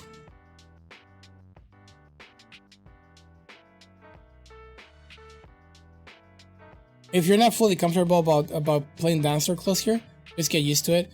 See what happens when you actually get away from her. Right? She tested you. And now you have to deal with anything that she does, and she goes for a quick attack. You know? Try to always roll to the left towards her, if anything. And since you have the joystick, you're playing with controller, which is even better. I use mouse and keyboard, so I don't have like F360 movement. But when playing with a key, with a joystick, you can be more precise about where you roll, which is really good. Here again, another instance of you actually being in front of her. Like I said, positioning is key.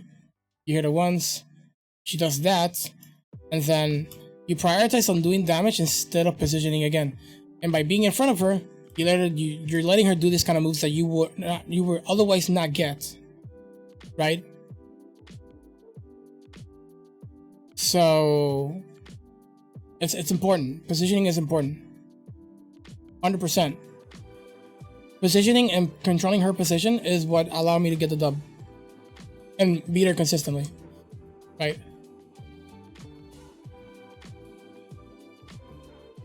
Okay, positioning, attack, and wait. Be patient about it. You do a lot of damage for...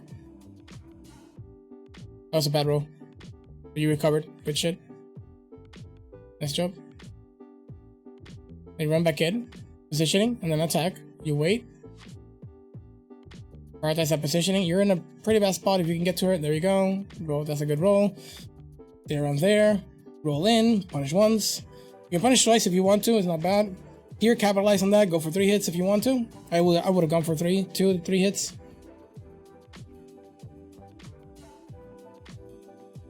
Shit. 1, 2, 3, 4. Look at that. You can get 4 hits on there. That's pretty good.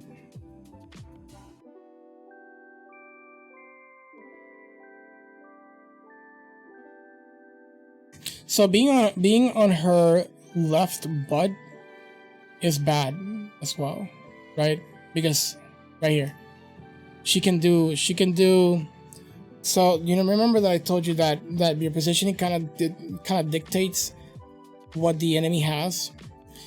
See it like this: you're giving your enemy cards. It's like you have all the moves of Dancer, and you go like, okay, since I'm here, these are the cards you can play. Right, you give Dancer the cards to play. This is since you're on her left butt, you're telling her, okay, you can go for this. You can go for this quick attack that you can do when I am behind you, right? Because she has it, right? And now that you're far away from her, shit gets real, right? Because getting the hardest part here is like if you don't know the moveset, getting in there. Unless she gives you this, and this is a really good opportunity to go get in there, right? I would have not attacked, right? So that's what I'm saying. So don't the idea of like going for attacks, try to always do it from a safe spot. Positioning always key. I guess I'm stressing it too much, but I want you to like really think like. Have this cemented on your skull. Positioning is always key. Here attacking is greedy. And you're not considering that she can do anything she wants from this spot. Or almost anything she wants. And she chose to go for a quick attack, which is the whole combo. Which is a scary one, right? So I think with all of this upset, you probably have an idea of like about this, right?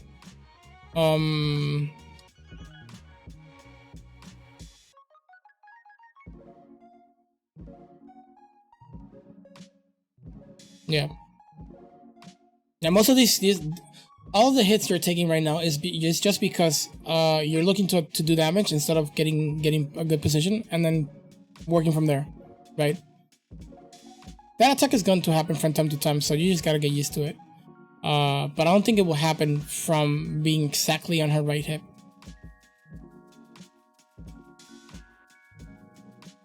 It could happen as a follow-up, because I've had it as a follow-up if I'm not mistaken. Like with this right here. I've had it as a follow-up from that attack, which is the overhead. The overhead will happen, but if you position yourself well after you roll that overhead, you have a chance of not getting the quick attack.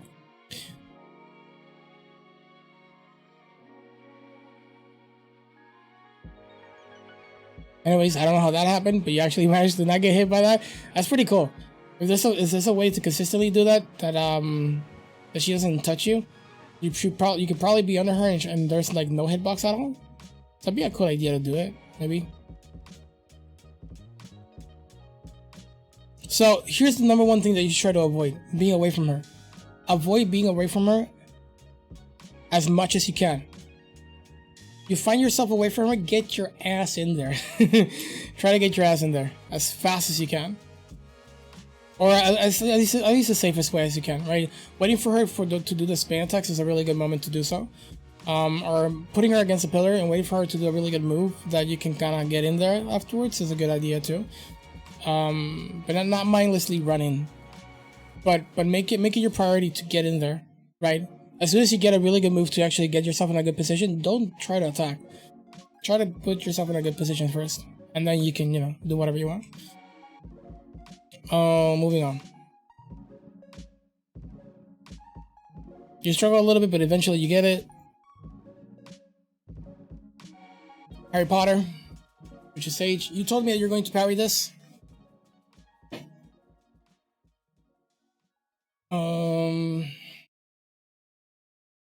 For the rest of the route, we can work on the rest of the route later. I just wanted to tackle like the beginning of the run, so you can work on that. But we can do bosses now, all bosses, and then later on, if you want to, I can check the rest of the run.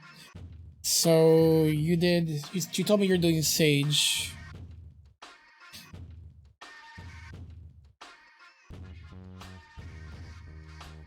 Oh, you got hit by Sage.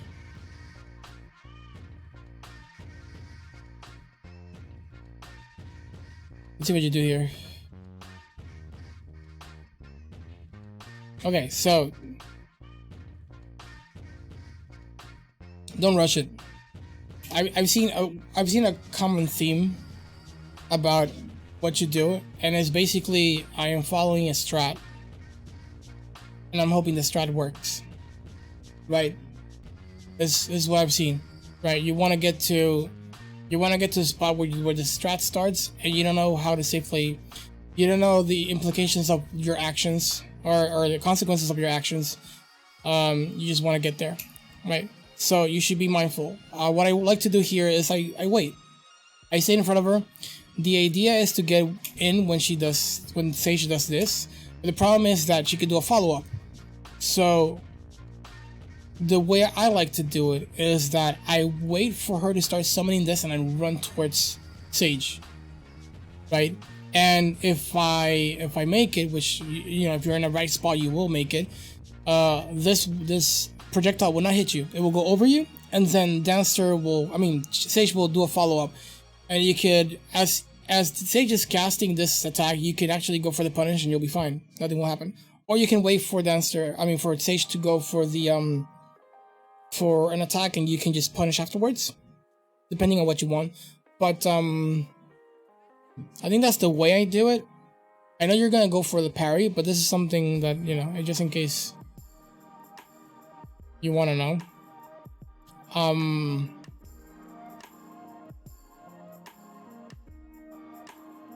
Since it's the beginning of your run, you're following a strat. I understand the idea of the fact that you're following a strat and everything. So much to learn, right?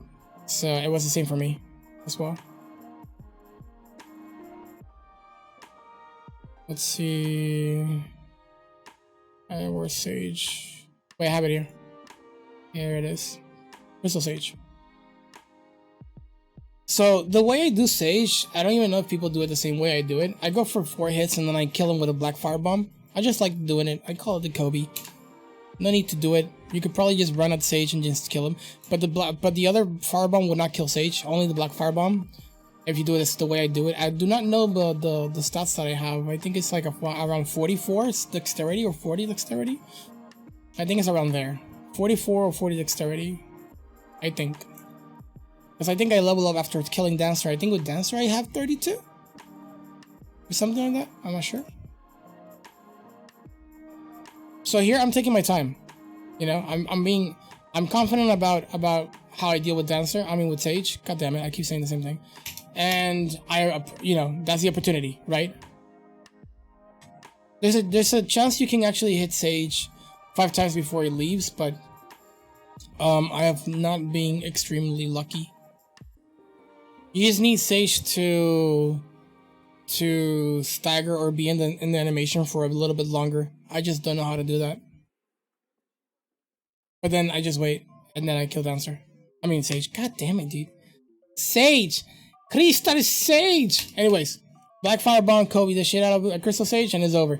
But basically it's this, right? If you're gonna go for the parry, it's good, but you're still gonna have to work your way around it. The same way I work my way into Sage, you're gonna do the same because you need to get close to parry it. So my suggestion is get comfortable being in this spot. Get comfortable, honestly, right? And once you see Sage go for that, once you see him or her or it lift the ball up right there, then you run in. The projectile will go over you, will not hit you, and at this moment you can just start going for the attack, right? Sage is like one bomb away from dying. So yeah. You know, I know how this works, so I just strafe to the right, I run to the right, they all miss, right?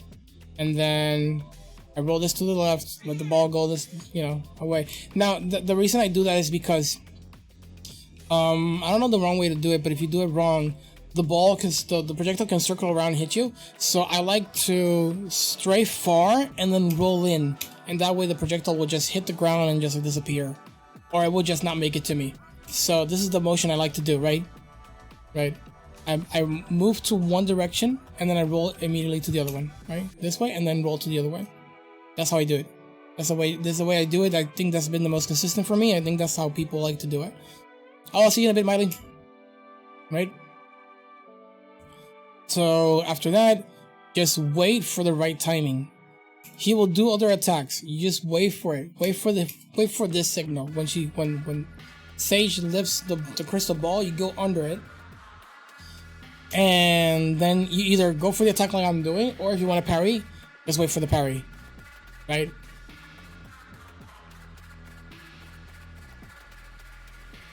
And when you're following the strat, be mindful of what could happen. Sage has two options. When you're going to parry Sage, it has two options. You can go for the magic version of the staff, or not staff, of the little stick, whatever it's called. Or Sage could just bring out his own stick and do 2 hits. So get acquaintance with that. Let's see what else. This is me. This is you. Okay, there you go. So there, by rolling, you probably could have rolled again, and Sage wouldn't have hit you. But I mean, you were following a strat.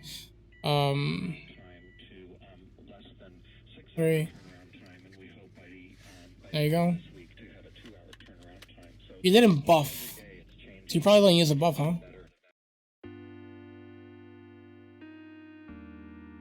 There is a tutorial. Oof. Oh, that's so sad. There is a tutorial. I was trying to look for it. Made by one of the no-hit runners. And she explains how Sage works. You probably know who I'm talking about. Is Shio. Shio has a tutorial explaining how Sage works. I do not have it.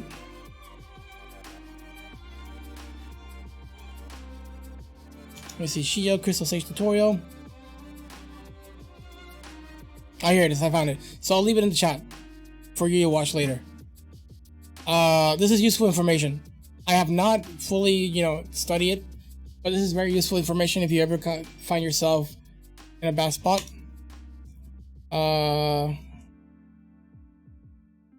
That's a Sage tutorial from Shio. We're gonna house for a bit to help her with something. I'll be right back. Sounds good, Miley. I'll see you later. Have fun. Have a good day.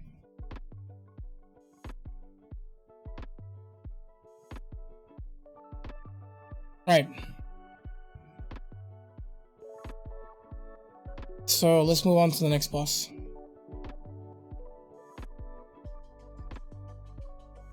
Deacons. Freaking Deacons. You got hit by this guy, but it's fine. You just need to practice a little bit more. You got that. I didn't saw the Deacons fight. Deacons fight is annoying.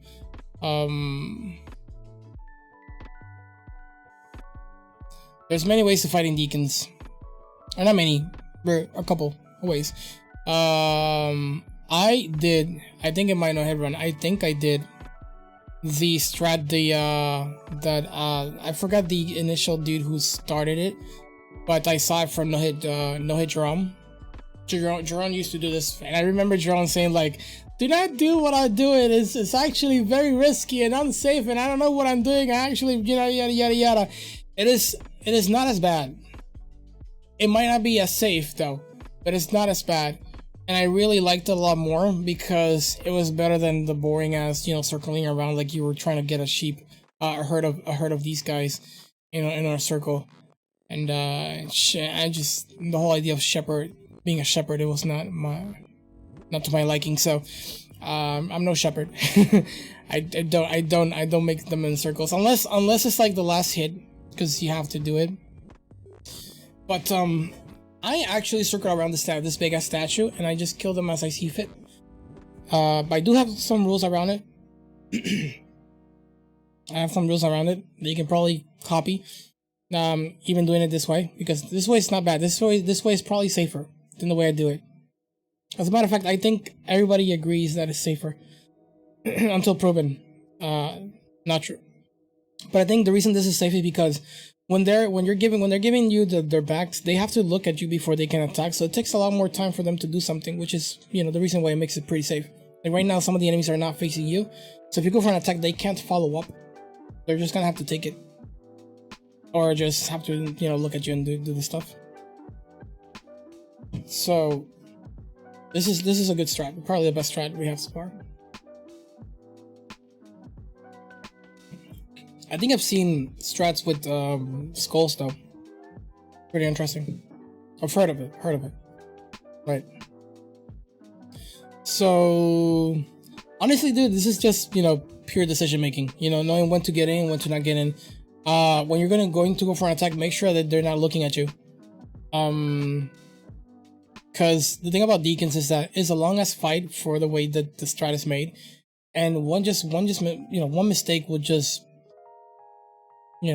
So I think Deacons is the one that you will have to sacrifice a lot of time just to like not get hit, and in a way it's worth it because you really want to have knowing that you have to do Deacons again after getting hit by them is just bad in general. Nobody likes Deacons. I do have my fair share of enjoyment with Deacons the way I do it though. Oof. One thing that I'm noticing if you can actually make them get away from the pillar, it will be best. Because you have a little bit more room to work with. Maybe make them like be around this area right here, and it's better. So the first rule that I have for Deacons fights is avoid hitting the small guys when there's a big dude like this guy, right? Because they got poise. Wait, they got poise? Or not? It's not much of the fact that they got poise, it's just that they're the one enemy that can attack you the fastest. Like they'll jump at you, or like they have options to make your life miserable out of all three of the enemies you have here. Right? They can do that out of nowhere, and that's annoying. So I try not to attack any enemy that's close to them because they could just get annoying. Unless they're not looking at me, like they're not facing you, right? Another thing that I noticed that you should be doing is making sure your circles are a little bit more tighter. That's just timing. You gotta get used to the timing. It's fine. Make it more tighter. If you make it more tighter, you'll be able to catch one of them while they're not looking at you. If you do this kind of like rotations around them, that's like too wide, they have enough time to just look at you, right? So have it be more close to them. Have it be more close to them. and try to get them away from the pillar. Right. There's not much to this, to be honest. You know, just make tighter circles, not too big, so they you know, they won't look at you. If you go for one of the small fries, well, the big dudes are there. Have in mind that they will not die on the first hit. That's one. And secondly, they're very likely to go for an attack, so it's risky to attack anybody while close to them. So you can still go for it, but just be mindful about that. The rest of you already know it. Oh, this is something like is really important. So this is something that I don't see people do, and I think is really important. Right? When throwing the skull, I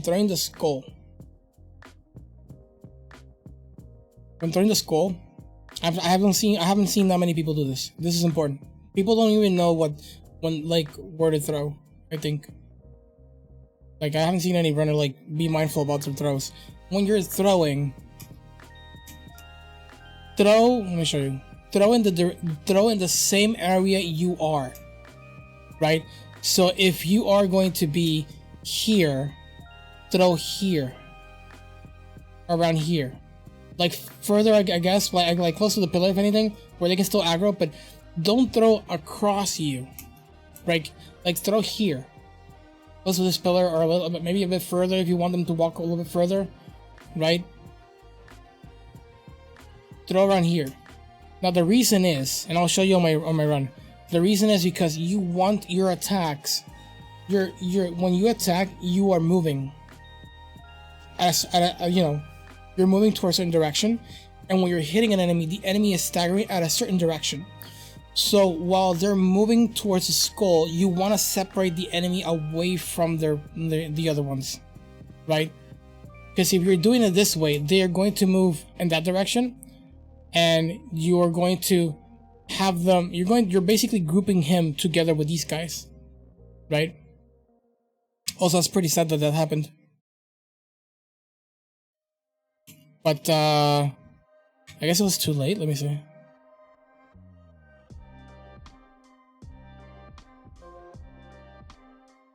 I don't know. You know what it could have been? It could have been that he's going to attack you, right? And then immediately he's in range to get aggroed, right? I think that's what happened. He's probably in range to get aggroed. The skull was not far enough for him to aggro the skull. He aggroed you. That could be an issue. But see how I do mine, and I think I do this. If I don't do it, then hell yeah no. But I'm very mindful about this. Where is Deacons?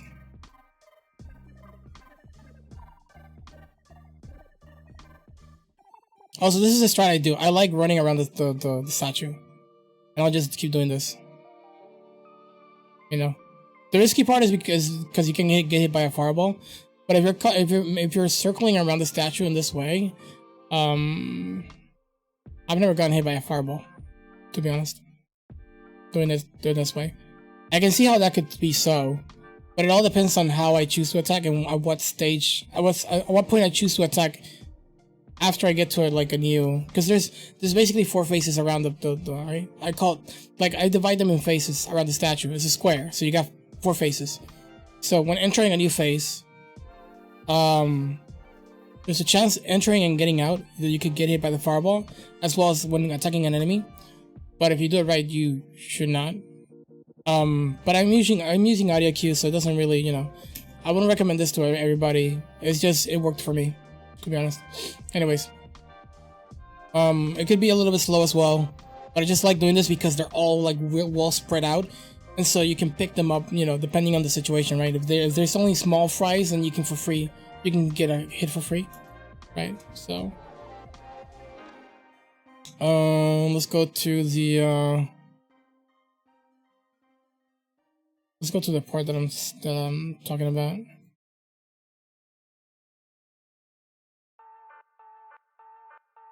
Oh, okay, I went super quick. All right, let's see. Okay.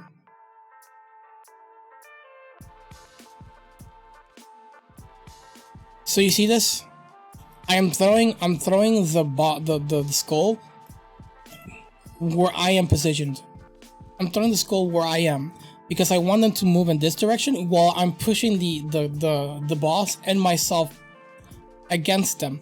That means that I won't get stuck with no enemies, and if the aggro is done, it will take them more time to get to me, right? So be mindful about that as well. The only thing that I found about my strat here that was a little bit manka is that I'm pushing him in the same direction where the group is, which is the group in the back, I believe. Not completely sure. But honestly, this is a big ass phase that you shouldn't have any issues with.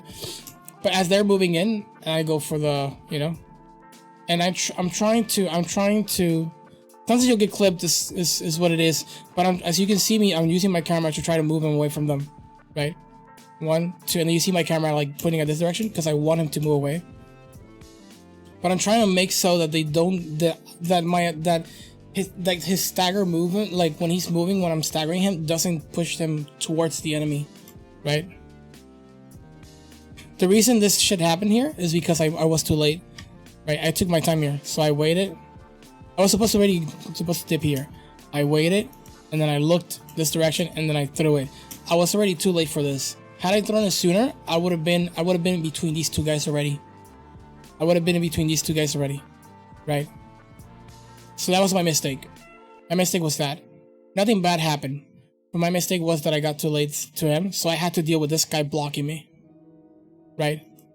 You can already see, like, based on like how I moved, that I was already confident about the fact that I could get between these two. But it's because I did it too late. Right? But usually that's how it goes. If you get here sooner and throw the skull in the right place, which is like on your same side, you can get between these two guys and you can start hitting him. While these guys are pushing, or while these guys are grouping up towards the skull, you're pushing him away from the group. Right? This is what I mean by micro decisions, or the way you play at a micro level affects you, right? Had I been here sooner, the story would have been different, right? Had I not waited enough to throw the skull, the story would have been different, right? This is the thing about Dark Souls. It's really easy to get hits because if you don't play in a very consistent manner, you can get all kinds of hits and you won't be able to explain yourself all of those. You'll be asking yourself, like, why did I got hit when I did exactly what I always do? And in reality, if you check it out, it's probably not what you always do. You probably deviated from the strat a little bit, and it took, and it resulted in a hit. So be mindful of that. But yeah, not saying this is a bad throw because the duration of the skull is enough for you to go for it. The problem is that these guys like to go for a sort of like what was it again? It's a force attack, something like that just pushes you out, and that counts as a hit. You get hit by one of those, it's over. So I'm pretty scared about that attack. I forgot the name of it. It's like a force. So I try to always separate the boss from the group. Right?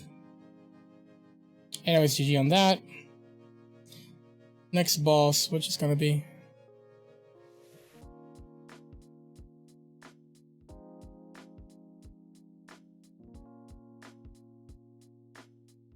basically throughout the whole game, what I've seen is like you need to be more mindful about your decisions. You gotta be a bit more mindful. Sometimes you do a strat, you'll feel like it doesn't work, and then you will start thinking like, why didn't it work? Like, what did I do wrong? I did exactly what they told me to do. It is much more complex than that. It is doing exactly what they told you to the T. Sometimes, deviating also, can screw you up. Right, because you're also dealing with RNG, so you yourself as a player has to be RNG less, basically. Right, your movement should be less RNG, because if you don't perform more consistent, if your consistency and performance is low, then you yourself are adding to making the run more difficult than it should be.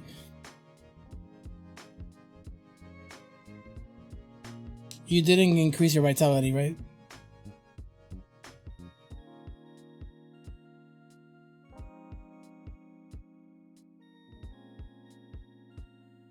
Oh, you need to be embered.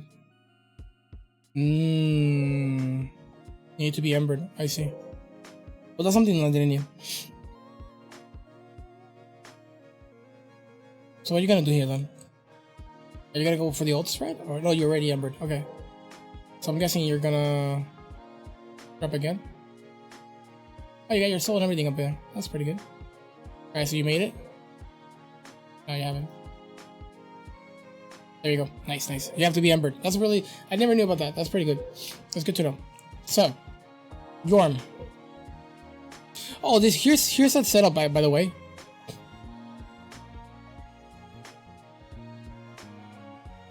Here's a cool setup that I do for DSA if you want to copy it. Though I guess you shouldn't do it now.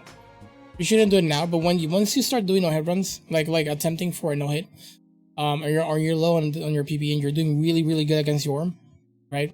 Then there's a setup I have for DSA so that it allows me to have RTSR from here, and that way you don't have to set up RTSR over there, and it's way better than doing this as well. For me, at least for me, it's way better than doing this, right? Because then you have to wait for like 3 fireballs. So here's how I do it. Let me show you my strat.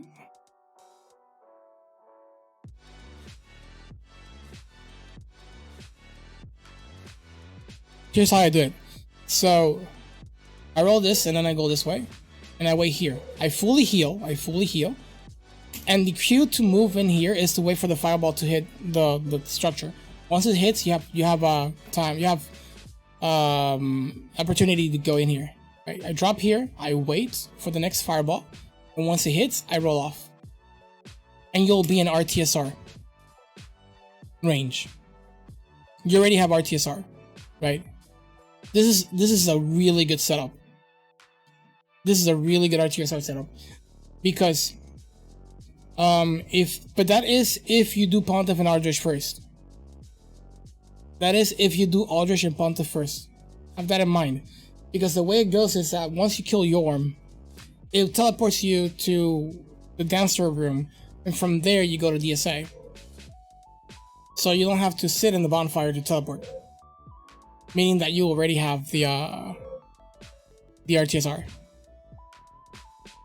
Right? But the other thing about this is even though if you don't go for the RTSR setup, it is much more safer. You only have to deal with 1 fireball. If anything, you only have to deal with 1 fireball, right? It is that much safer. So there you go. Next up, Yorm. So I explained to you a little bit about Yorm, but you got your Yorm pretty good, to be honest. There's not much for you to like learn from Yorm. It's just basically like, you know. Look at that. Wait. Is this the after? Oh my god, dude. Holy shit. Yeah. This is... I remember talking to you about Yorm when you were doing a 2-11. Oh. So you actually fixed that in a jiffy. Nice, dude. Hell yeah, dude. Yeah, there's not much to talk about Yorm. Your Yorm is pretty good. To be honest. You're pretty confident with your Yorm, to be honest. As a matter of fact, you do it better than me. The way I see it.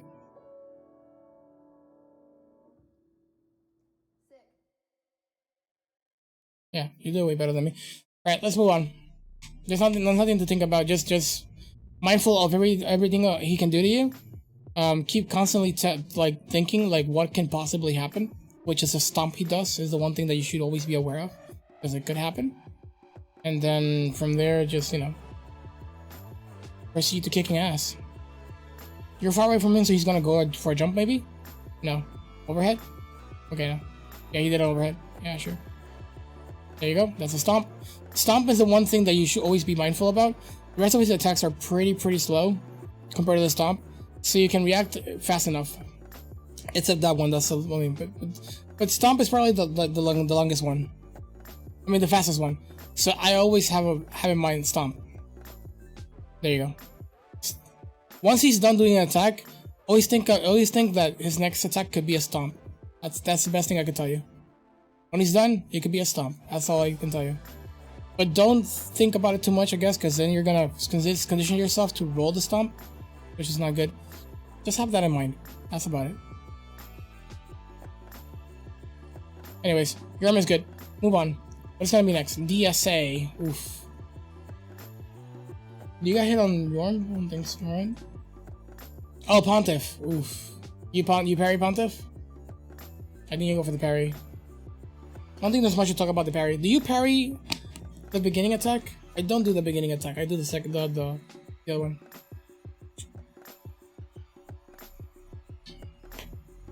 That's another thing. If you find yourself in a tough spot, I will also put the link of the. Honestly, I got a couple tutorials that might interest you, my guy. All the tutorials that I do for Dark Souls 3, I only have 6, but all the tutorials I do except for Gundyr are made for no-hit runners in mind. Maybe except for Nameless. I don't know. Nameless, I have to think about how to do, because the thing about Nameless is too much to talk about, and so I couldn't put everything on that tutorial. You go for the long range. I guess you're actually pretty comfortable with that. I would not go for that because the timing for that is a little bit, you gotta get a bit more used to that. But honestly, you're looking pretty solid against Pontiff. Regardless, I will leave the tutorial for Pontiff here as well, because I explain everything about Pontiff, every single move, and I explain it with 3 weapons. No, I showcase in the description. You'll find me showcasing the fight no hit with 3 different weapons, right? Twin blades, short sword, and ultra great sword, or great sword. And then I also showcase me parrying Pontiff and all the possible parries that you could do. Not all the possible, but a lot of the parries. So I'll leave it here. There you go. Next up is Aldrich. Aldrich is a spooky one. I think Aldrich is the boss that I have the least experience with, but I do know how to not get how to not get destroyed in the beginning. I think people can agree with me when I say Aldrich can be a bit of a bully if you don't know exactly what you're doing. So.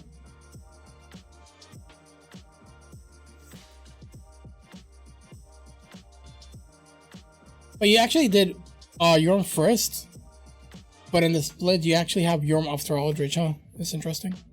If you do happen to do Aldrich versus and then Yorm and then DSA, then by doing the RTSR setup, you can just you won't have to set it up again. You will already be in that range to just fight DSA, which is convenient. So yeah. Oh, what happened? Okay. You didn't wait for the attack and you actually got hit by it? You're not looking at them, see what they're doing. You're using audio cues, huh? Okay. Oh wait, no, we already saw this, right? No, I already saw this. No, you didn't get hit here.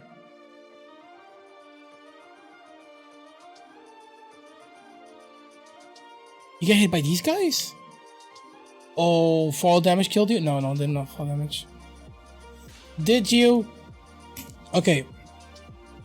You rolled to the left. Or you ran to the left. Let me see. I'm curious. Oh wait, you touched the... No, wait. Hold on. No. This is before.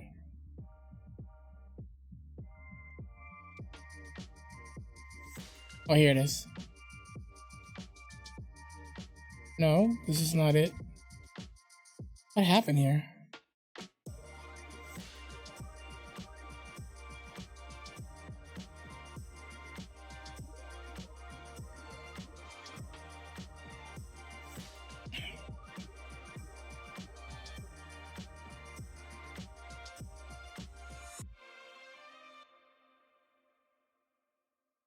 Oh, here's a short intermission.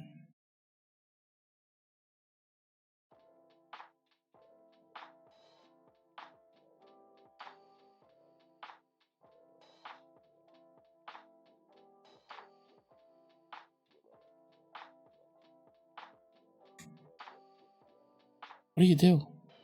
What the fuck? Ow.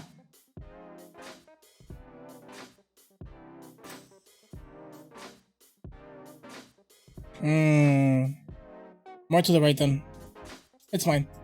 Yeah. More to the right then. You're probably too close to him. More to the right. Alright, it's fine. Moving on.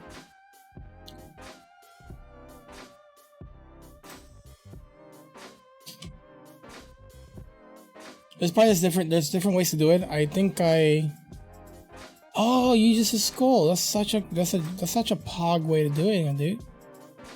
I never thought about that. That's such a pog way of doing it. That's actually really good. I like that strat. Holy shit. Yeah, that's a really cool strat. Okay, so Aldrich time.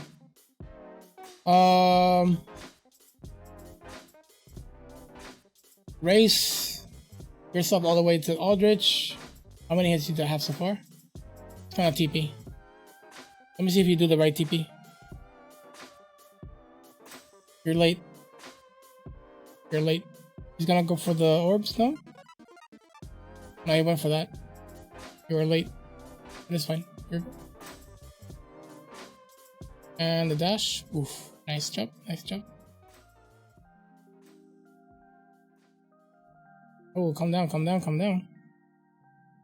3, 5. I shouldn't have done that. You shouldn't have done that. You shouldn't have done that. You should have waited. That was not the right move to go for. There's only 2 moves that you can capitalize on. You might die here. Aldrich is also just like, you know, I guess sort of like a numbers game. If you do the right amount of damage and then you wait for the right move, it's instant GG, right? But now you have to deal with phase 2, and phase 2 is scary. Yeah, you're gonna have to roll in circular motion. If you are far away, she's gonna go for the weird attacks. Okay, you got lucky. That's pretty good. I actually like what you did there. You got clip on that. Yeah, you gotta be looking at Aldrich, my guy. Anyways, so you did the first part right, but there's 2 specific attacks you gotta go for, and I think it's one where he does like an uppercut, and then he starts going like, I don't know how to explain it. There's 2 moves that I wait for, but there's one in particular that I do over the other one because it is way better, and I think is you can't punish any move. You can't punish any move. That might be punishable, I think, but you can't punish any move. There's 2 particular moves that you gotta punish. Also, being on point when Aldrich is about to spawn is important. So you control where Aldrich goes. You just gotta learn the timing for when to start running. Right. So I'll show you the attack that I go for. But when it comes to making Aldrich spawn, you want to be in the middle, right? Of which? You want to be in the middle, around here. If you're behind here, Aldrich will spawn in the opposite side of which you are. If you're on the left side of this area, he'll spawn here. If you're on the right side of this area, he'll spawn. If you're left, he'll spawn on right. If you're right, he'll spawn on left. And if you are on the other side, which is this area here, or here, from this pillar, he'll spawn on the opposite side, right? And the same goes, if you're in the right side here, he'll spawn on the left. If you're in the left here, he'll spawn on the right. So that's how it goes. So, it's just a couple seconds that takes Aldrich to actually spawn, but have that in mind. Maybe have a timer in your mind, and then prepare yourself to move as soon as Aldrich is emerging, so you have time to get close to Aldrich. This is even more important in second phase, because if you screw this up, you don't want Aldrich to go for arrows. It is pretty bad. Aldrich has like 3 to 4 forms of projectiles that he can dish at you, so which you already saw, and that's a bad spot. I think it's 3 projectiles, not 4. Right. So here you're waiting, you're gonna buff, Completely fine. This is a good attack to buff. You should already had that buff ready to go for, in case. It's okay. This is a wrong attack to punish, or at least I wouldn't go for this attack. Maybe it's not a bad attack to punish, but I wouldn't go for that attack. The one that I go for is, and I specifically go for this attack, and for that reason I use the charcoal pine bundle, because you can just bundle at in the spot, which is really good. There's one thing that you want to maintain with Aldrich that you have to have in mind. When fighting Aldrich, you want to have a specific spacing around Aldrich, because if you're close to Aldrich, he will teleport out, or it will teleport out. If you're far away from Aldrich, he'll do the arrow shots and like long range attacks. If you're just right, you'll get whatever he wants to dish at you, but at least he won't teleport away from you. You don't want that unless you've done your fair share of damage, right? So you see me here. If Aldrich is moving towards me, I'm moving away towards Aldrich. If Aldrich stopped, I will try to have, I'll dodge the attack, but I'll immediately try to go in front of Aldrich as soon as he's done, right? Look, I'm dipping in, right? Again, positioning is key. But not much with Aldrich. It's more about like how the distance, right? Right here. Because if you're too close after an attack, he can choose to go away, right? And then here I go for 4 hits, 3, 4, and I want to have 1400 of damage in there. I think you could probably go for a little bit more, maybe 1500 is the max. I'm not completely sure, but for based on like my stats, 1458 is where I need to be, right? And no wait, and then since I already did some damage and I was close up to Aldrich, he'll just run away. And then you see me here, I'm controlling where I want Aldrich to be, and since I'm in this side, then you could probably just like wait here. But I decide that I want Aldrich to spawn in this area, so I wait here. You see that? So you can control where Aldrich comes out, right? One for the arrow is a bit unlucky, but it's only the first phase. I'm not looking to fight Aldrich second phase at all. So I'm going to take my time and I'm going to wait for Aldrich to give me the right move. This is the move that you're looking for, or at least this is the move that I'm looking for 100% of the time.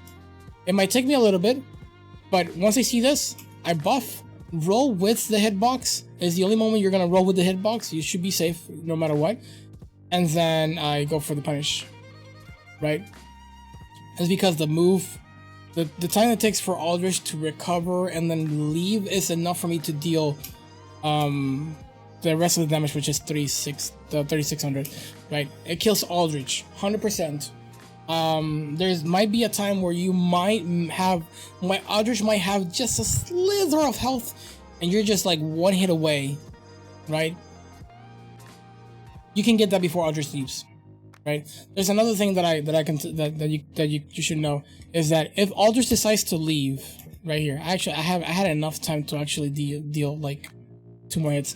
If Aldrich decides to leave, its body will go down first, but the back side of the body will still be there. So if you see Aldrich leaving, you'll still have this part of his body that you can still hit. That leaves last. You can still hit him from there. So that's a good option. That's a good option. Right? So yeah, second phase, gotta deal with that. It's just unfortunate. Let's go back in there.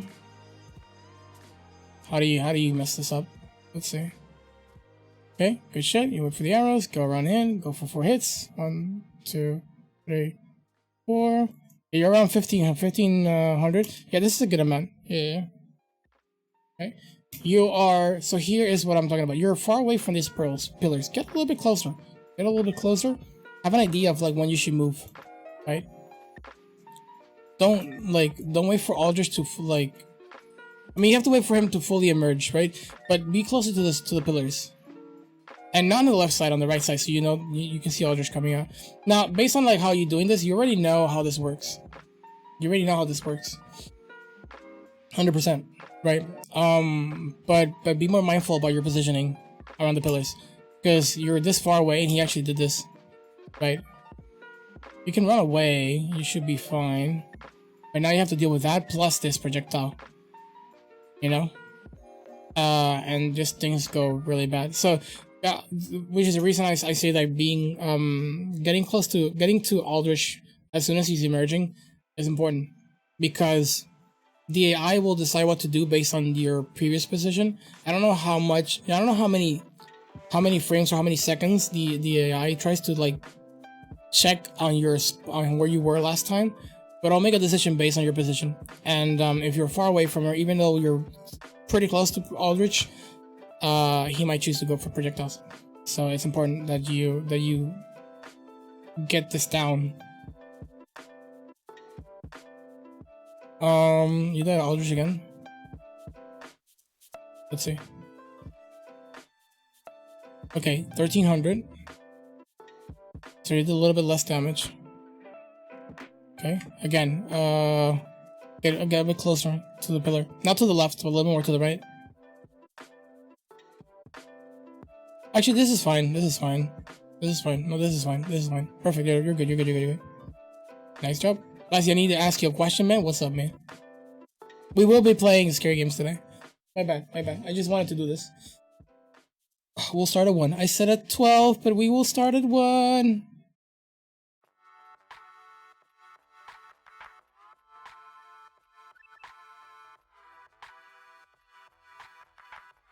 Okay.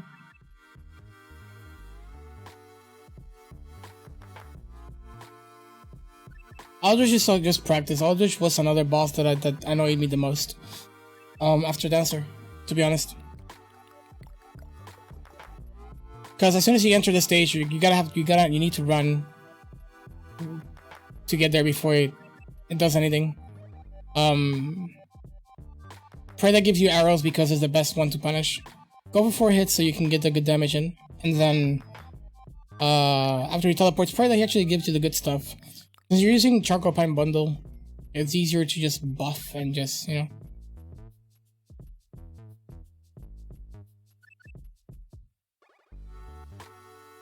Also, you're not setting up to you're not setting up RTSR, which is understandable. Are you using Flynn's ring? I guess you're using the other ring that gives you 10%. Okay, got the arrows again. Wait. You got the attack? You did. No, wait, you did not. You can punish this if you want to, but you're still gonna have to deal with second phase. You're too late for that. Again, so dash attack. I'm not a big fan of dash attacks. You can't. It takes time for the dash attack for the next attack to connect after the dash attack. So I would have just stopped running, and then here I'll start doing the attack. Because now you probably lost a little bit of DPS. Maybe one more hit could have. You could have probably get in one more hit, right? So as soon as you see Aldrich go down, immediately dip it into this thing. Don't wait here. You gotta move a little bit further in, and wait around here. All right, that's pretty good. Though, yeah, that's okay. Kinda. Get close. Start running.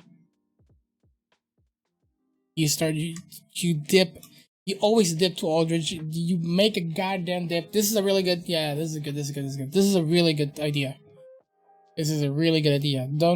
Honestly, you don't really need to fight second phase. This is a really good idea. Yeah. This is a really good idea.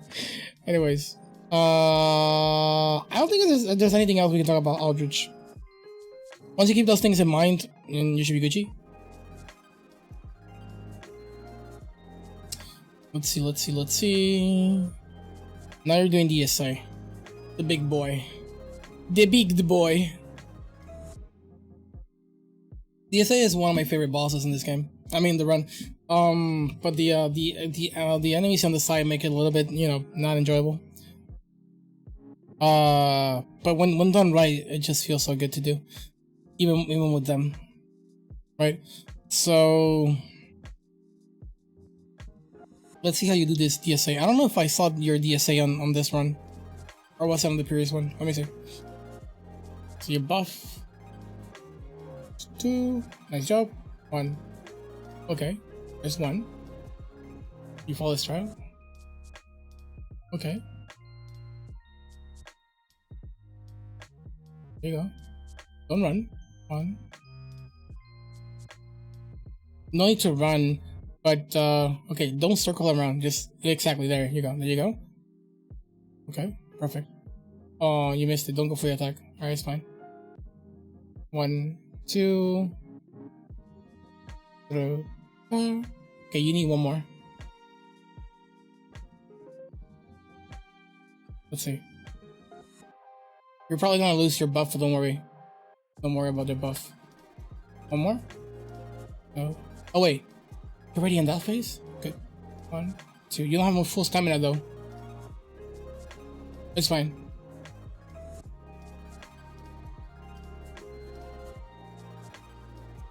Now you need like 3 more hits, right? 1, 2. And he's giving you those overheads though.